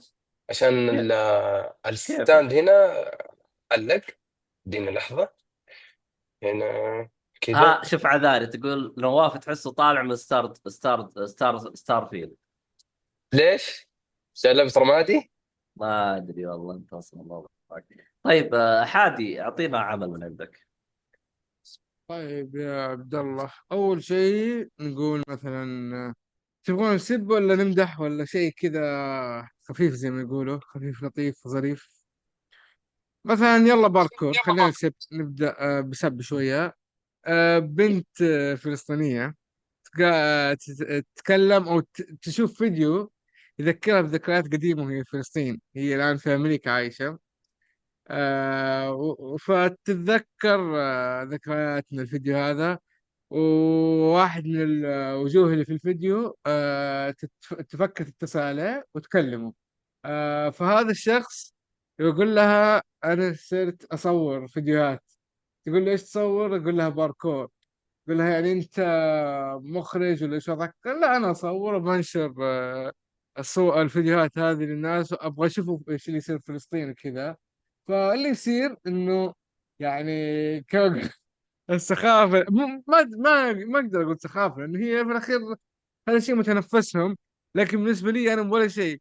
الموضوع كله عن الباركور، كله باركور في مباني مكسر طبعا من القصف والأشياء هذه. يعني أنت لما تفكر في الموضوع كشيء واقعي، صح شيء يحزن، بس أنا كمشاهد تعرض لي هذا الفيلم في المهرجان زي ما قال عبد عفوا، وش اسم المحسن. الفيلم؟ يلا باركور.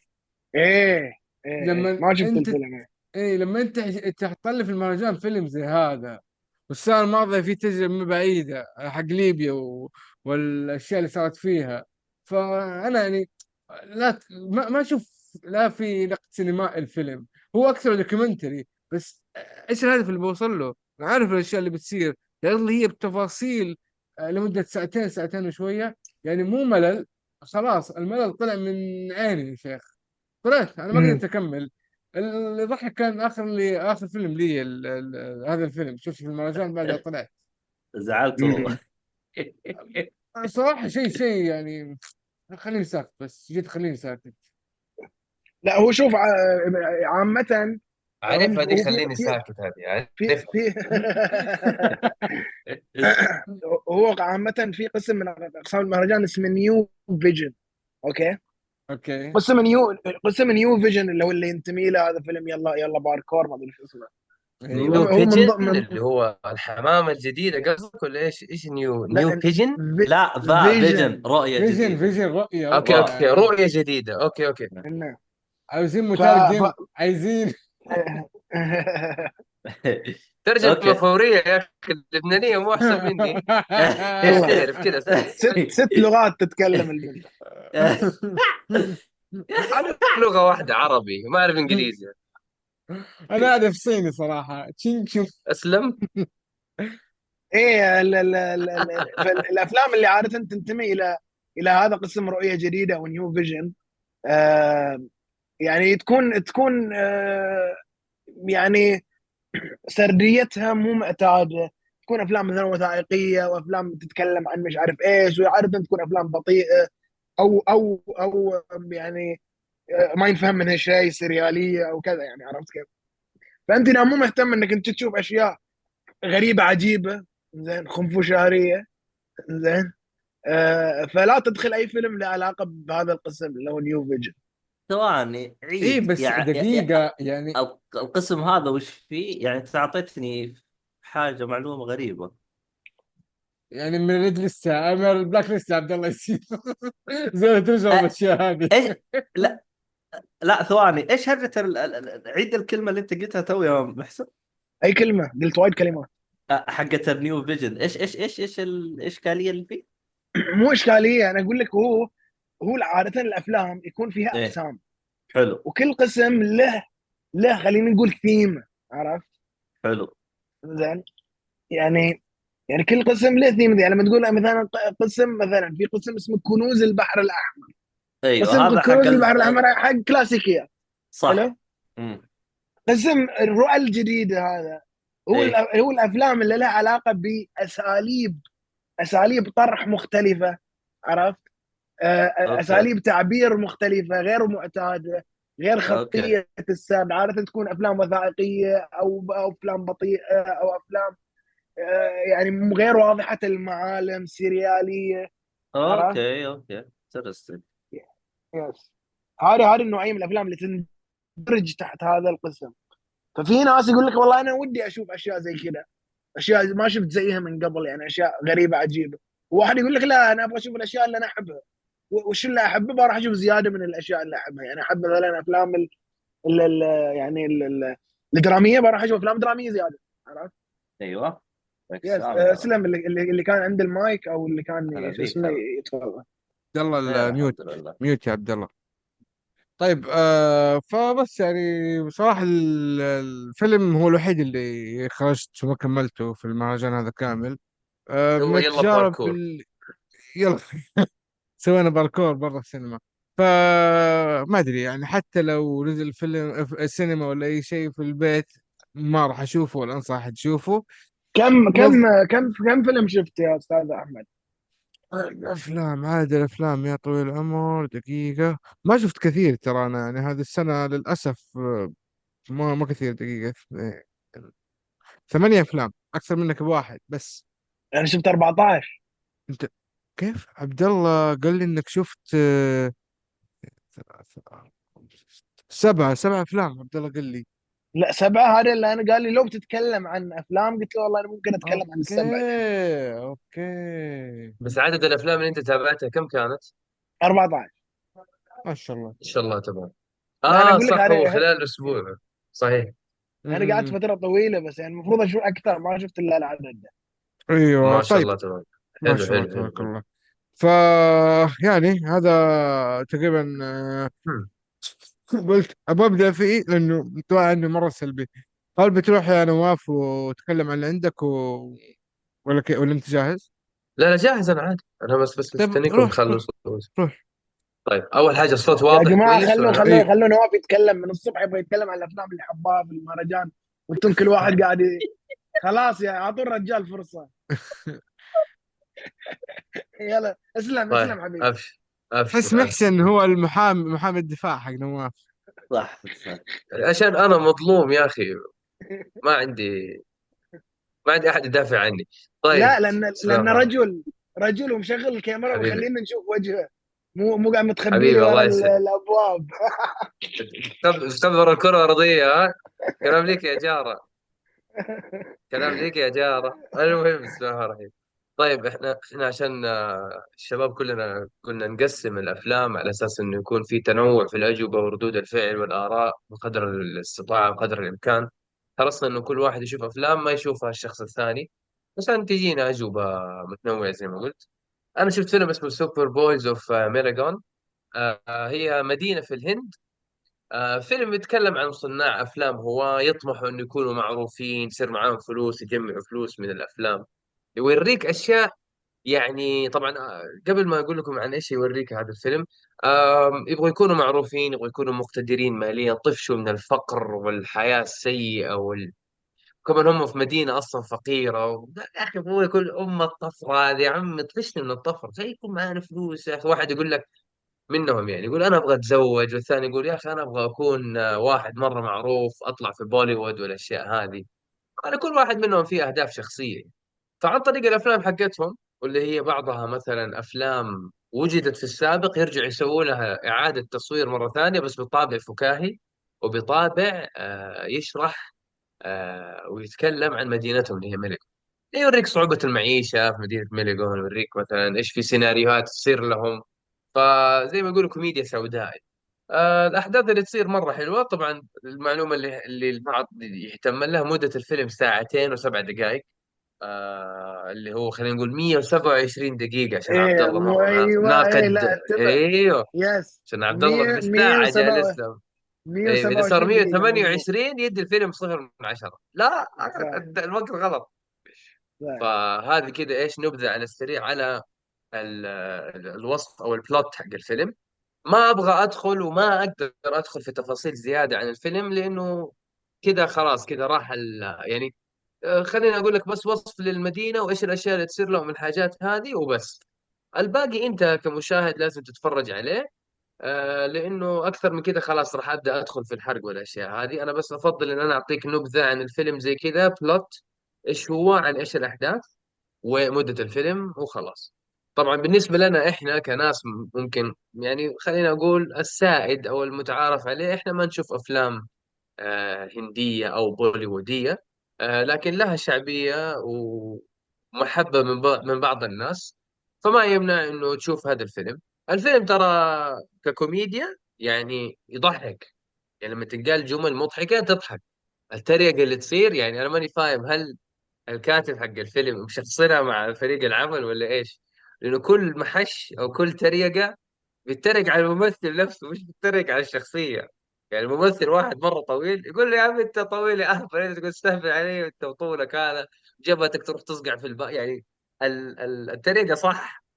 فهمت علي؟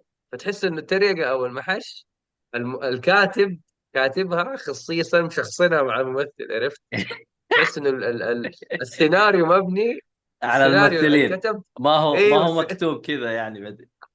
ايوه السيناريو انكتب بعد ما جابوا الممثلين، فهمت علي؟ طيب. فهذا اللي كان يضحكني مره يعني، حتى يعني الجمهور كله او الحضور كله كان قاعد يضحك.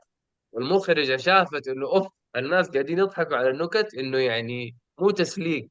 يعني بالذات اضحاك الناس صعب جدا انه يطلع تسليك. ممكن تلاقي ثلاثة أربعة يضحكوا مجاملة، لكن لما تلاقي مثلا خلينا نقول في 60 كرسي، ال 60 كلهم بيضحكوا، لا هذه النكتة مرة حلوة.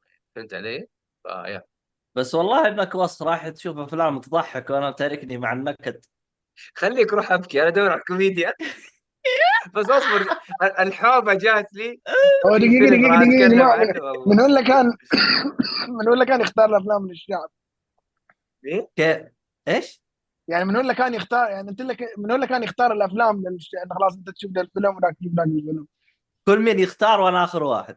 كل مين اللي يختار، بعدين أرى كل ما ابغى اختار فيلم عبد الله يقول لي لا هذا ماخوذ، بعدين قال لي اسمع عشان لا اطفشك في اكسل شيت، ايوه. كل ما بلاقي فيلم ماخوذ. قلت يا عمي اقول لك انت حتاكل لي راسي. رحت لقيت افلام كذا، بعدين اروح اطالع في الاكسل، اوه الحمد لله هذا سليم ما انأخذ او ما انشر اوكي. التيكت حقه، خلاص كذا رتبت.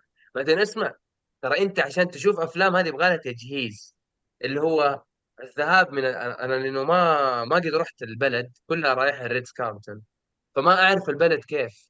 امم. فحاط خطة اني ايه. انا اشوف الفيلم واعطي نفسي ربع ساعة ما بين الفيلم الاول والثاني، عشان لسه تبى تروح تشوف الفيلم اللي مدته ساعتين، وبعدين من هنا ساعتين تاخذ بريك، بعدين انا احط لنفسي انه انا حاجوع فاحتاج نص ساعة 45 دقيقة عبال ما انا اطلب الطلب ويجيني الطلب صح. واكل، يعني يبغى له تحضير، عرفت؟ صح. وطبعا نواف فين ما يروح لازم يسوي الحركة الشهيرة حقته. انا اسف يا الكرة الارضية كلها، اعتذر للعالم كله. الكره اي الارضيه اللي محل كوفي ورا عبد شوب. الله. ايوه. طبعا صنعت عبد الله هي القمر حق الكوكب حقنا، عرفت؟ المهم، نعم بالضبط. اي محل قهوه دائما اطلب الاسبريسو انا سنجل، لكن يتسوى لي دبل، فهمت علي؟ عشان كيف الفاتوره. تحرر ضريبي هذا ولا ايش، ما عارف ايش السبب، ماني عارف. كيف فدائما انا كيف اروح اي محل قهوه، اقول له سنجل، يحسب لي في الفاتوره سنجل، بس الطالب يجيني دبل. اقول له يا عم انت سوي لي سجلها في الفاتوره سنجل وحط لي دبل، انا ماني مكلف عليك. هو اصلا ثلاث ارباع الطلبات ان ما كانت كلها اساسا تستعمل الاسبريسو انت او القهوه او البن. لا يا رجال مشير، يقول لي ابشر من عيوني مدري إيه. فالشباب السعوديين يعطيهم العافيه ما قصروا معاي طبعا. ما ادري انا اللي آه اخبر يوم اروح مثلا بعض الكافيهات يقول له سنجل، يقول احنا ستاندر حقنا دبل. ايوه ايوه.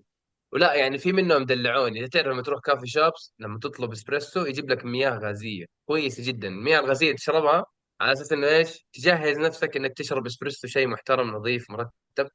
انا اتوقع لو في عرق ايطالي هلاقي مثلا جدي السابع عشر متكتف ومبسوط كذا، هو ايش يقول لك هذا يفهم قاعد يشرب الاسبريسو بالطريقه الصحيحه. الحين نعم. المويه الغازيه فا تشربها قبل. ايوه انا عشان اشربها تنظف بعد. الفم. انت الله يسامحك، انت لو عندك جدي والله ايطالي ده كان بدي عليك، بروح الحرم بدي والله عليك. والله ما اتوقع ان الايطاليين يعرفون المياه الغازيه. لا لا، معروفة موضوع المياه الغازية، لا، عشان يمكن تنظف الفم يمكن وتجهز يمكن الإسبريسو. هذه سوالف فرنسيين مو سوالف ايطاليين. يا عمي فرنسيين إيطاليين كلهم عيال عم، كلهم أوروبيين ها. صحيح. كلهم كفار. آه. فهذا بالنسبة لأول فيلم اللي هو سوبر بويز اوف ميلاغون. أنا ترى قاعد أنطق المدينة غلط، لأنه هم اسمها كتابيا ميلاغون أو حاجة زي كده، بس هم يعني فنان بالهندي الفيلم بينطقوها هذا بنطق، يعني. بينطقوها بطريقة والله مختلفة انا يعني. الحقيقه سمعت من اثنين صحفيين او نقاد، يعني عليهم القيمه، قالوا إيه. ان امم سوبر بويز اوف ميلغان من افضل افلام المهرجان. ولا فاز بولا شيء. أتفق. لا، الفيلم ما كان في المسابقه اعتقد، كان يعني والله قسم اللي هو يعني فيستيفال فيفورتس او الا يعني شوف فيستيفال فيفرت لا، ولا ما يدخل من لا ضمن. لا، ما يدخل. شوف أنا بس هي بعطيك نصيحة عامة. بس الكومبetition اللي داخله في المسابقه، اللي اشياء الثانيه أوكي. كلها ما لها علاقه في المسابقه. يمكن تدخل في جائزه امم الجمهور او شيء زي كده، عرفت؟ اوكي امم اوكي. أنا بعطيك نصيحة عامة في الأفلام. الشخصية اللي تكرهها معناها إن الممثل أدى أداء ممتاز. الشخصية اللي تحبها أو تتعاطف معها معناها أداء ممتاز. والمشاهد اللي تثير عاطفتك إنك تحزن أو تنبسط أو تفرح أو تبكي أو اللي هو إيصال المشاعر، هذا معناه إنه الأداء كان جدا رائع. ففي كثير من المشاعر اللي حصلت أثناء الفيلم، مما أعطى فرصة أو مما أعطى الجواب حقك اللي أنت قلت إنه هو واحد من أحلى الأفلام في المهرجان، الافلام اللي عرضت. فهذا نعم. كان فيلم سوبر بويز اوف ميلغون. اتمنى ان انا قاعد انطق الاسم صح. في هم افلام ثانيه، بس هل تبغوا ناخذها كده دائره كامله، كل واحد يقول فيلم فيلم فيلم فيلم, فيلم ونرجع، ولا تبغوا كل واحد يقول رصه الافلام حقته كامله، ولا كيف؟ معانا احنا تقريبا 20 دقيقة ونقفل. طيب اوكي، بحاول احمد تبي تقول فيلم على السريع بعدين ترجع لي، ولا كيف؟ حماده لا لا، حماده حميدو. بتصف الشباب انت ولا ايش؟ انا وانت بس وجدي. لا. في محسن، في طيب عبد اوكي. الله. محسن اعتقد انه حرق كروته كلها، ولا عندك فيلم انا تتكلم عنه؟ انا حركت كل شيء عشان اعطيكم المايك وقاعد اسمع بس. طيب طيب، حلوين حلوين. عبد الله بتقول فيلم بعدين ترجع لي. طيب. بس ممكن انا اروح اشتري كروت جديد يا شباب وارجع لكم اذا بيلعب يوكي يعني. لص لص. لا تنزل اكسوديا، نبغى بس يستمر، لا تنزل. اشوف انا واحد من الناس اللي لم تعرفون عني شيء، انا اثق بقلب الورق. الله الله. طيب خلينا اروح للسينما الكورية. في فيلم سومبادي. اوه. في فيلم سومبادي احسنت. حاولت ابحث عنه في ام دي بي. ما هو فيه لانه انا ما اعرف وش اسمه في ام دي بي. بحثت في جوجل ما هو راضي يطلع لي سومبادي. انتج 2024. طبعا معروف السينما الكورية عندهم موضوع الانتقام و ال- شو اسمه والعنف والاشياء هذه. الفيلم فيه شوية جراءة. في حوسة صارت بالفيلم. خلت كذا جالس ناظر. حتى انا اللي عجبني بعد ما خلص الفيلم طلعت اللي هي هذه المقدمة مع الطاقم قالت اتمنى انه عجبكم الفيلم. بعدين ناظر قالت انا عارف انه ما حد انبسط بالفيلم بس اهم شيء انه عجبكم يعني. لان الموضوع فيه شوية عنف يعني. لكن الصراحة الفيلم انترستنج او مثير للاهتمام. الصراحة كان ودي لو أعرف متى بينزل في السينما أو حاجة زي كذا. للي يحب الثيم حق الكوريين اللي هو الانتقام والتقطيع والأشياء هذه حينبسط بالفيلم. القصة شوية كويس. حليلة كذا مثيرة بالاهتمام. فهذا كان بخصوص سمبادي. كم مدة الفيلم؟ 113 دقيقة. اوكي اوكي. اوكي اوكي. فيعني هذا بشكل سريع عن سمبادي.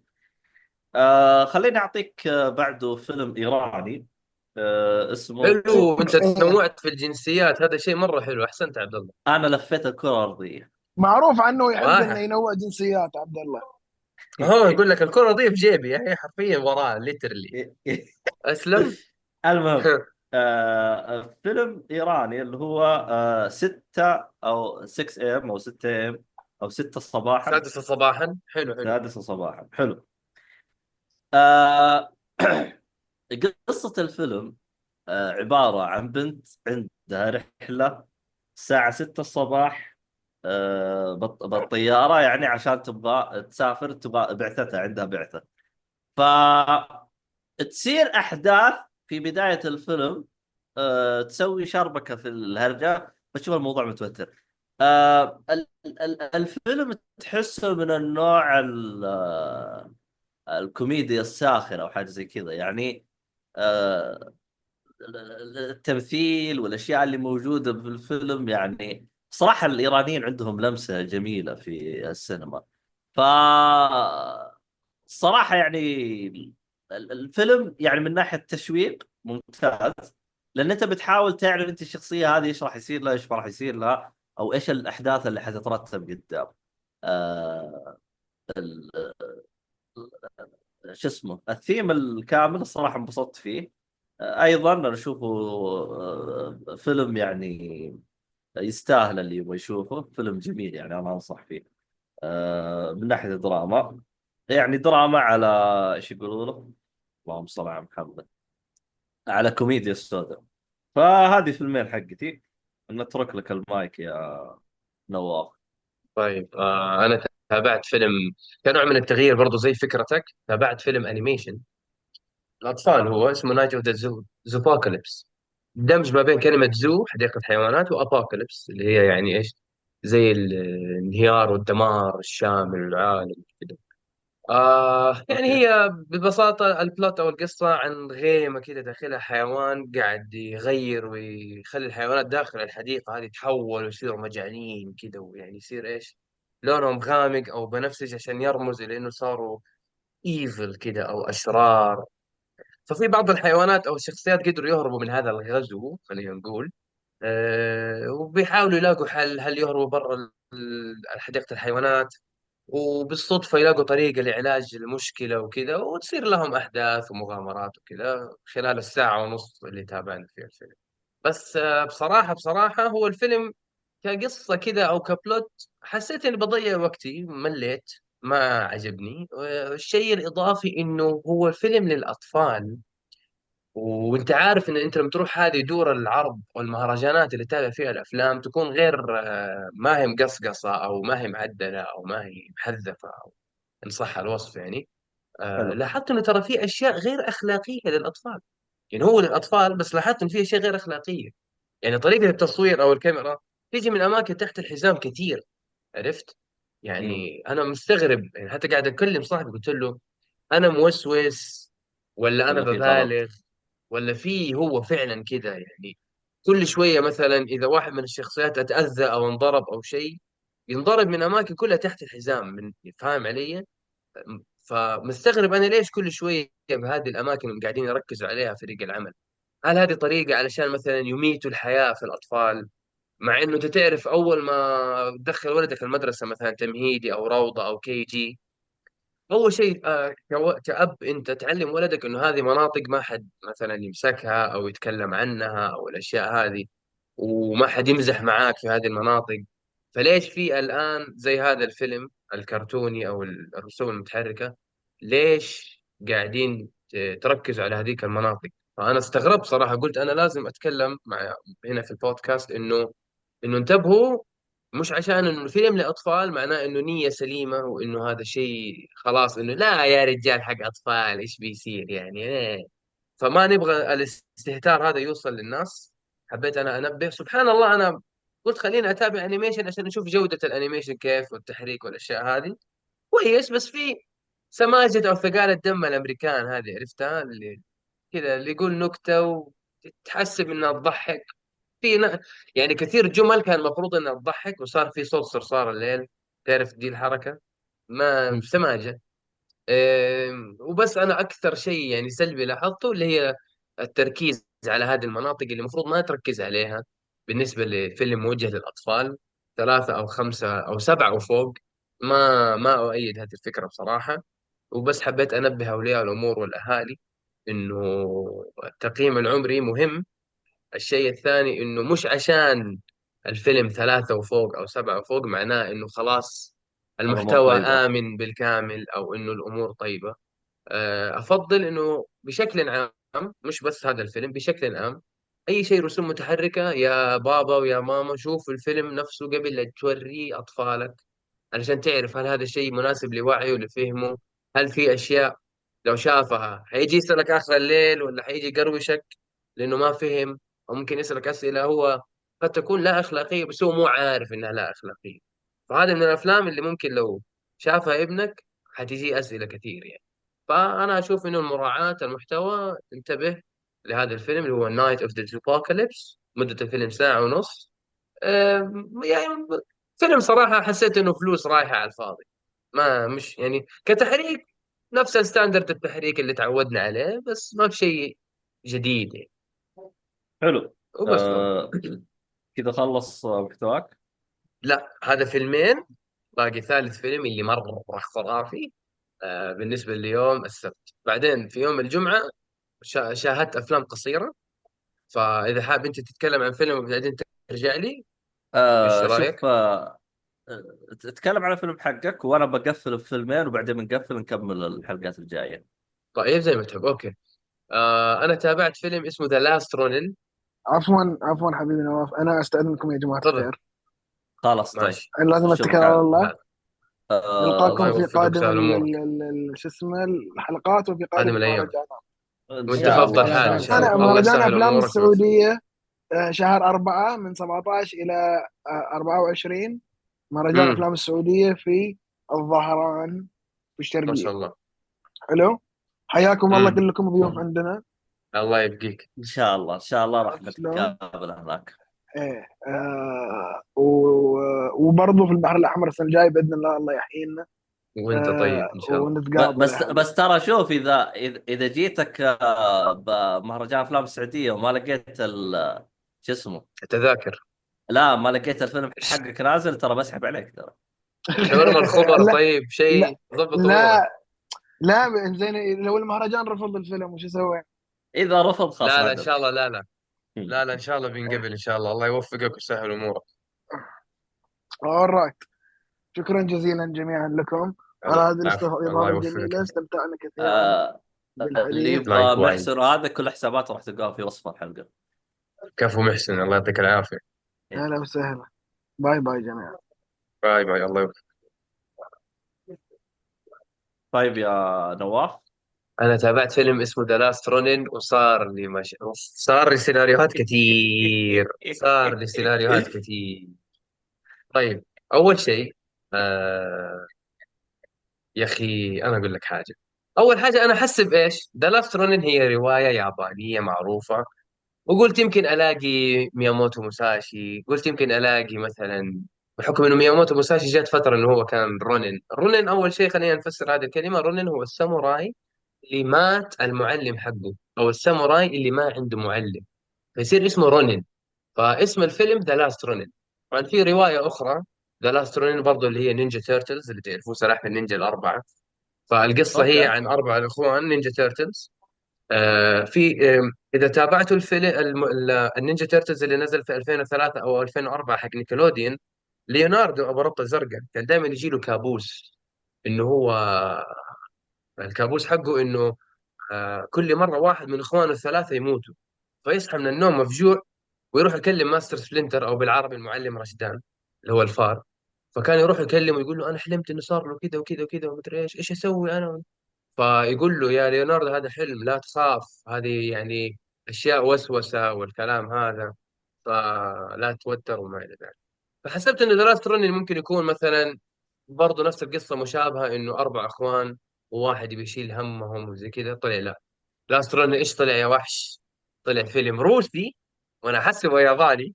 وأنا قاعد في بين الناس وبين الحضور قاعدين يتكلموا روسي، قلت أوف، هذا قاعد يقول له، قاعد يقول دا يعني ايوه. الشعب الروسيين هذول هنا. قلت هل الروسيين مهتمين بالثقافه اليابانيه يعني، ولا ايش؟ ولا يحبوا السامورايز؟ فهمت.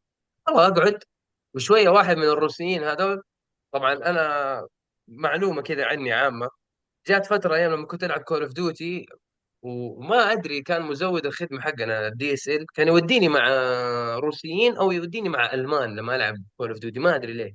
يعني اذا لعبت كول اوف ديوتي سيرش اند دستروي يوديني مع السعوديين، هذا حلوين. اذا لعبت دومينيشن يا يوديني مع روسيين يا يوديني مع المان. قلت يا انا كيف اتواصل معاهم؟ انجليزي اذا جيت اتكلم يا يسفل فيا يقول لي يا امريكي يا كلب يا مدري ايش في يا عم، انت حتناسبني خلاص خذ المعلومه مني، خذ بي او ايه علشان لا تروح علينا والجيم نخسره. حلو. قلت اسمع if you can't beat them join them. محسوبك نواف، اتعلم الماني واتعلم روسي. وصلت ليفل 2 نوعا ما. ف هذول الروسيين واحنا في قاعة السينما قاعدين يتكلموا. طبعا هم مجموعة من الأصحاب ما شاء الله تبارك الله. لما توصل لمرحلة من السكسس والنجاح، تكون أنت مخرج، خويك منتج، وخويك الثالث كاتب، خويك الرابع مدير التصوير، خويك الخامس نواف فجأة كذا طالع مرسبل بالنص كذا. سامع تعرف يا لما حادي؟ سامع؟ ايوه سامع ما شاء شفت الله لما تلعب سامع. مصارعة، شفت ايوه شفت لما تلعب مصارعة وانت حقك الايديت كاركتر والبقية كاركترز اصليين، فتلاقي ايش الانجن حق اللعبة جاي عليك شكلك مرة هطل. كان نفس الكلام كلهم بدل رسمية كذا، ونواف لابس ثوب في النص كذا، في شيء غلط عارف. شفت لما يجيك سؤال في الاختبار يقول لك اكتشف الشيء الشاذ، الشيء غير منطقي في الصورة، فتلاقي كل واحد ببدله كده وصناع افلام، فجاه نواف كده بينه وبعدين كمل كده في رصد صناع افلام ثاني. المهم بالروسي قاعد يتكلم، هذا قال ايه هذا جالس بيننا في النص خرب الرصه. انا فهمت فجيت بقوم على اساس انه هذا اللي واقف يجي يجلس مكاني. يوم خويه طالع فيا فجاه قال لي انت تفهم روسي؟ فطالعت فيه زي كذا قلت تا له تا تا. ف اللهم صل على النبي. لما سالني قلت له انه يعني يا ليت البيت بس بالروسي كلمته انا عرفت. آه اللهم صل على النبي. فقال قال لاصحابه انه هدوها يا شباب ترى هذا يفهم روسي. طبعا المصطلح اول ما جاء قال لي انت تفهم روسي، قلت له نيمونجو او نيمونونجو حاجه زي كذا يعني. عرفت. قال لا حد يتكلم خليكم ساكتين. ايوه قال حبيبي هدوا اللعب شويه هذا يفهم. فالمهم لما جاء لما حتى في عدالي شو تقول ما اسمه. شاء الله لحق يتعلم من اللبنانية. آخ يا لا لا عدالي. لا انا تعلمت الروسي والله ترى في كول اوف ديوتي علشان اقول مثلا تعال ساعدني انا بسوي ريلود برمي سموك مدري إيه الكلام هذا، نهجم خلينا ناخذ بي. عرفت نفس آه. الكلام على الالماني. فلما آه. هذا عارف لما قال الرصه خرب الرصه، انا جيت بقوم خلاص تعال اقعد مكاني. لما جاي سالني قلت تفهم وش قلت له نيمونجو. لما قلت له نيمونجو اتوتر مره عارف. فلما قال زي كذا قال انه هدوا يا شباب هذا ترى يفهم. بس قعد وزي كذا كل واحد احترم نفسه. اصلا كان فيه هروج كثير كذا مدري إيه. بعدين بعد ما بطل عرفوا هاي احترم. تتكلم ايوه قال يا سكتوا. عم هذا يفهم علينا بلاش. ما إنه والله كان نفسي يسولف. المهم يا سيدي الناس، فيلم اسمه ذا لاست يكتشف رونين. بعدين انك عميل جالس تتجسس عليهم. معك الضابط مدري المباحث الحلميه معطينه قلم ما اهم شيء مباحث الحلميه. المهم ففيلم ذا لاست رونين هو خليط، ركز معاي يا عزيزي المستمع او المشاهد اذا قاعدين تتفرج. هو خليط بين ماد ماكس، طبعا روايه لاست رونين، لعبه ديث ستراندنج، وانمي اسمه هوكتو نو كين اللي هو فيست اوف ذا نورث ستار، او بالعربي اسمه سيف النار اللي هو البطل اللي اسمه كينشيرو. وكمان ترمينيتر. بس ترمينيتر ما في الاليين اللي بعين حمراء، بس البيئه هذه حقت كل شيء انا ذكرته موجود في هذا يعني الفيلم. يعني حطها انه بخلاط مدن يطلع لك. مدمره، اراضي معدومه، ما في يطلع عمله لك راس فلوس، العمله. يتكلم زي ارنولد. لا بس هم كلهم بس روسيين. بالروسي. بس بالروسي عارف، بس العمله عارف العمله رصاص الاي كي 47 اللي هو 7.26 اللي هو المليمتر هذا، وعيار 9 مليمتر، هذه هي العملتين اللي في الفيلم. ويعني انه كيف انه البنزين ما عاد يفيد، المعدات كلها خربانه، تلاقي لك اليين كذا. هو يعني يقول لك في المستقبل ليس البعيد، حتى حط لك وصف انه بين قوسين ليس البعيد، يبغى يفهم الخير يا ابوي. المهم فالفيلم كتصوير كمجهود شخصي مجهود بدني كل شيء رائع كان صراحه. وفي حركه شفت لما تلاقي الساموراي يقعد يذبح يذبح يذبح بعدين السيف حقه يتعبى دم، لا تلقائيا انا وواحده من الممثلات سوينا حركه الساموراي هذه اللي يمسح الدم بالذراع. طالعت فيها قلت، سويت لها كده انه ايش، توارث خواطر. وحتى في الفيلم نفس الشيء، كلنا كده سوينا حركه السيف. سبحان الله، اللي يعني حولي توارد طال خاطر اللي حولي جاك طال معاها، سبحان الخالق عز وجل. لا والله احنا بنلعب سكر، عرفت، جايب 6 بلاتينيوم سكر، اتوقع يعني اللي ما عارف ان الحركه دي لازم تصير يعني. حدثتي عن النو لايف طبيعي يعني. دائما ابو يقول لك عيار شاهين، 9 هذا نص ريال. اوكي. ابو شاهين ترى ما سوى في لا لا، سكره. الا سكر يسويه، سكر متاكد؟ يسويه. متاكد وحتى من اللعبه اللي راح حتى اللعبه اللي راح تنزل اللي اسمها وو تشان، مو وو كونغ، وو تشان. حتنزل اما اللعبه دي برضو، برضو تسوي حركه مسحه السيف.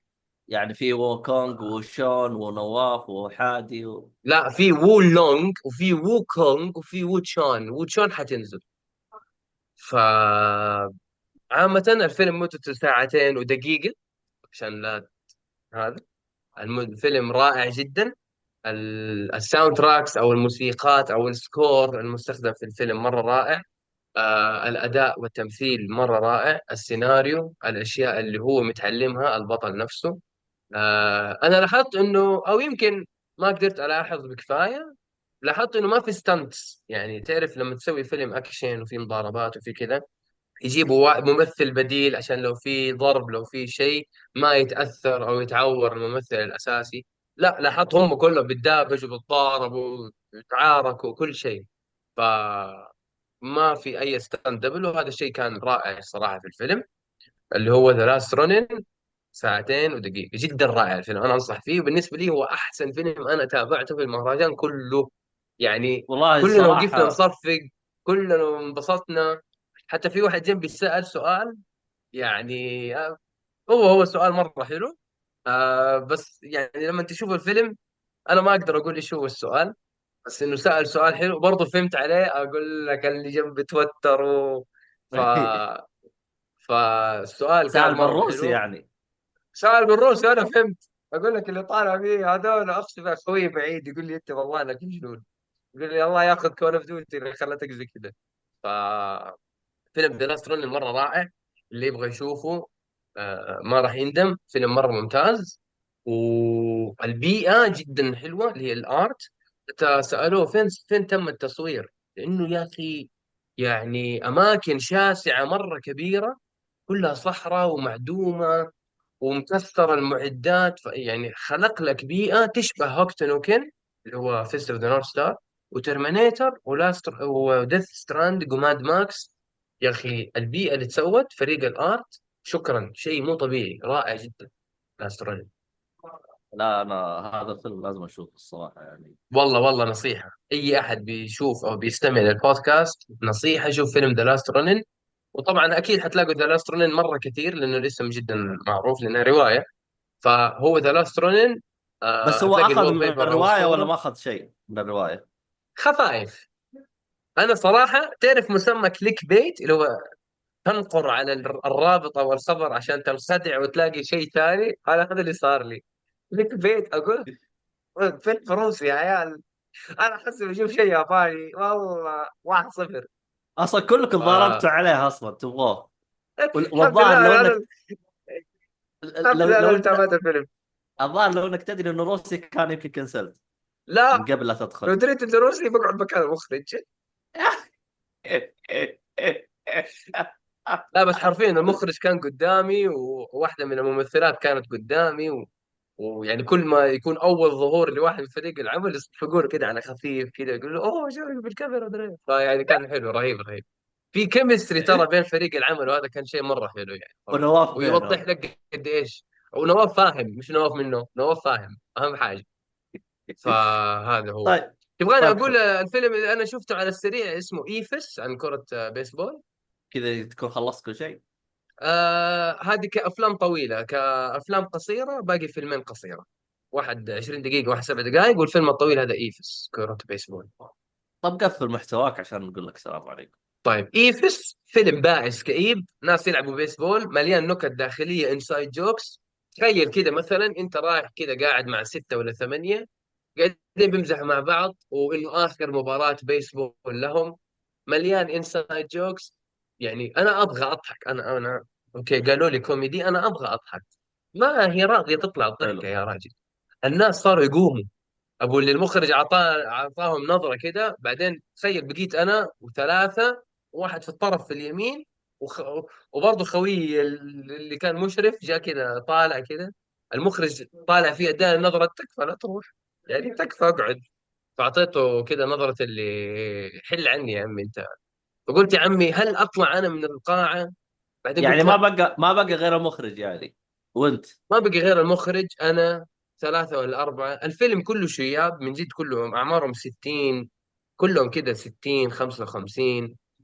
كل واحد هايط على الثاني يقول له ايوه انا ايام زمان كنت العب بيسبول ايام الخمسينات والستينات. طب انا يعني كيف في بادجت لشيء زي كذا؟ انا ماني فاهم، يعني في مؤامره ولا ماني فاهم؟ يعني انت مهدد المنتج بالسلاح، كيف وافق ان المنتج يسوي فيلم شيء زي كذا؟ بادجت على شيء غريب. ساعه و38 دقيقه عدت على الفاضي. بيلعبوا بيسبول كل واحد رميته ابو كلب. يعني انا اللي ما العب بيسبول حرمي احسن منه، ماني فاهم يعني. ولما يجي يضرب يقول لك والله انا نظري ضعيف. بعدين لما جاء الليل وقت المباراة، طبعا المباريات ما تاخذ بال6 8 ساعات بس عشانهم شياب، وكل واحد بيسجل النتائج بورقة وقلم كذا، في ورق كراسة A4 كذا، عارف. و... وكل واحد يتكلم انه اوه والله انا ايام زمان كنت مره لعيب. طب ماني فاهم، طب ورينا مشاهد ولا عين كاست انه نفس الممثلين بس في فترات البرايم حقهم عشان تحط شويه اكشن. ويجي يعني هو خوي يقول له فاكر اي. استخدم الخيال يعني هو. اصلا في مشهد لما يقرب ينتهي الفيلم يقول لي كذا، يقول ترى انت ما انت مجبر تشوف المباراة للنهاية. يعني تحس انه بيكلمك انت فورث وول، عرفت؟ ترى مو لازم تشوف الفيلم، مو لازم تشوف المباراة للنهاية. استعمل مخيلتك وتوقع مين الفايز، واعتبر انه هو الفايز فعلا وخلاص. فيجي يرد عليه خوي يقول له ايوه صح، بعض المباريات تكون مرة طويلة، المغزى منها انها تطفش المشاهد. طب انا ماني فاهم انت ليه مسوي الفيلم اذا انت تبى تطفش المشاهد؟ وليه مسوي الفيلم اذا انت تبغاه يقوم؟ ماني فاهم. والمخرج المفروض انه يبسط اذا الحضور مشي، ما انت حاط هذا الشيء في النصوص برضه يعني. ولما جيت انا ابغى اقوم، جيت اطالع فيه اديتني نظره بوس ان بوتس لما نزل الطاقيه كده وعيونه تلمع انه بليز لا تروح، ماني فاهم. فاستغربت وطفشت و... و... وصرت اكلم خوي اقول له اسمع، تكت لابو عابد، فاكر ما قلت لي ها؟ قلت لي يا ابا تكت. اسمع ابو خوي بالله تكت من الشباب وانا قاعد جوا اكلم الفيلم انت. والشبكه عندي. ايوه ايوه قاعد اكلم والشبكه 3G يا عمي. ما الفيلم رخيص، عرفت؟ هذا اسمه فيلم ايفس، لا حد يشوفه، ممل.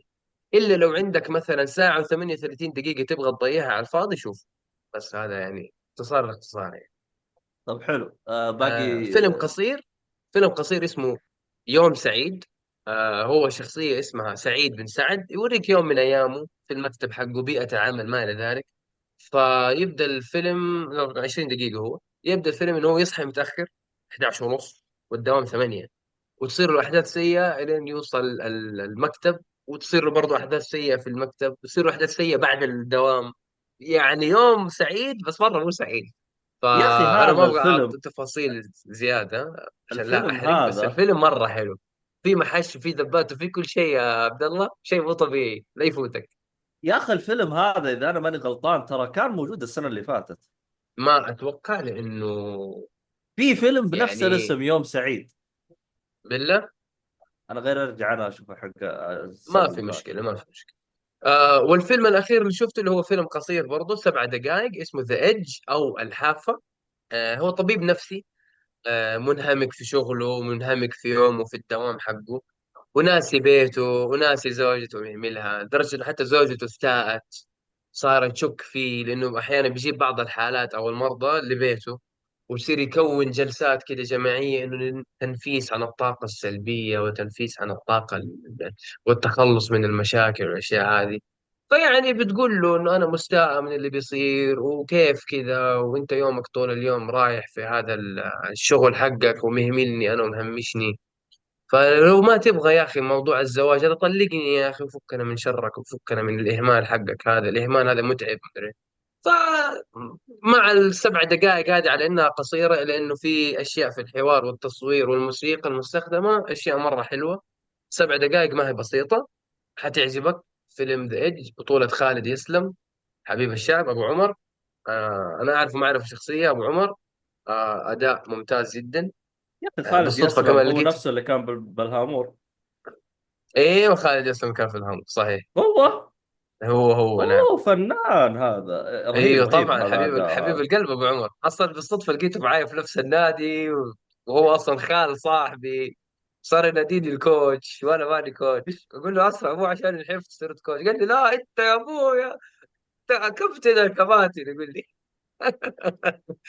فانا والله شفت الفيلم صراحه، وانا احب خالد يسلم صراحه من ايام فيلم رولم، اذا تتذكروا 2019. فيلم رولم مع بطوله فاطمه البنوي وسوزان ابو الخير وكم شخصيه. وفي كمان فيلم الهامور مره ممتاز. آه هو يعني ما اقدر دائما ادخل في هذا خالد التفاصيل، بس مع خويه القرشي هو المخرج. دائما اداء التمثيل والفيلم، ودائما يعني سيناريو وتوصيل دور ومشاعر جدا ممتاز.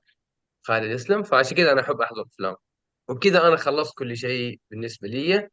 ذا لاست رولين لا يفوتكم يا جماعه الخير، الفيلم الروسي. فيلم ايفس، لا حد يتفرج عليه. حتى لو تحب البيسبول لا تتفرج عليه. يمكن لو تحب البيسبول تفرجت على الفيلم تكره البيسبول وترمي المضرب وكرة البيسبول اللي انت شاريهم من المتجر الكبير مرة هذاك اللي كلنا عارفين ايش هو، اللي يجيب غراض من برا. طيب عذاري عندها تنمر، تقول وقف على افلام، قل لنا كيف نحفت عشان نسوي العكس. فكل كثير. لا تسوي رياضة. لا تتمرن حديد. تخطى هدف السعرات الحرارية حقك. سمعت يا حادي؟ إيه. كيف تنحف كمان عشان تسوي العكس؟ تسوي تكميم. عبد الله، انت كل سالفه ترميها سمعت يا حادي، ايش السالفه؟ والله اليوم الجدول عليك فخلك عادي. يا رجل ما خليتنا نتكلم عن افلام، قل الجدول عليك. الحلقه الجاي تتكلم الحين، بس خلاص احنا هذه. خلصنا. خلاص انا الحين. بروح انام من الان الى بكره، اصحى لكم ان شاء الله يوم الثلاثاء. وانت طيب. هو الثلاث بكره الاثنين، صلي على النبي. مستعجل على الدوام انت ولا لا مستعجل على لا يومين الويكند؟ لا يومين هو قصده بدبلهم. اه.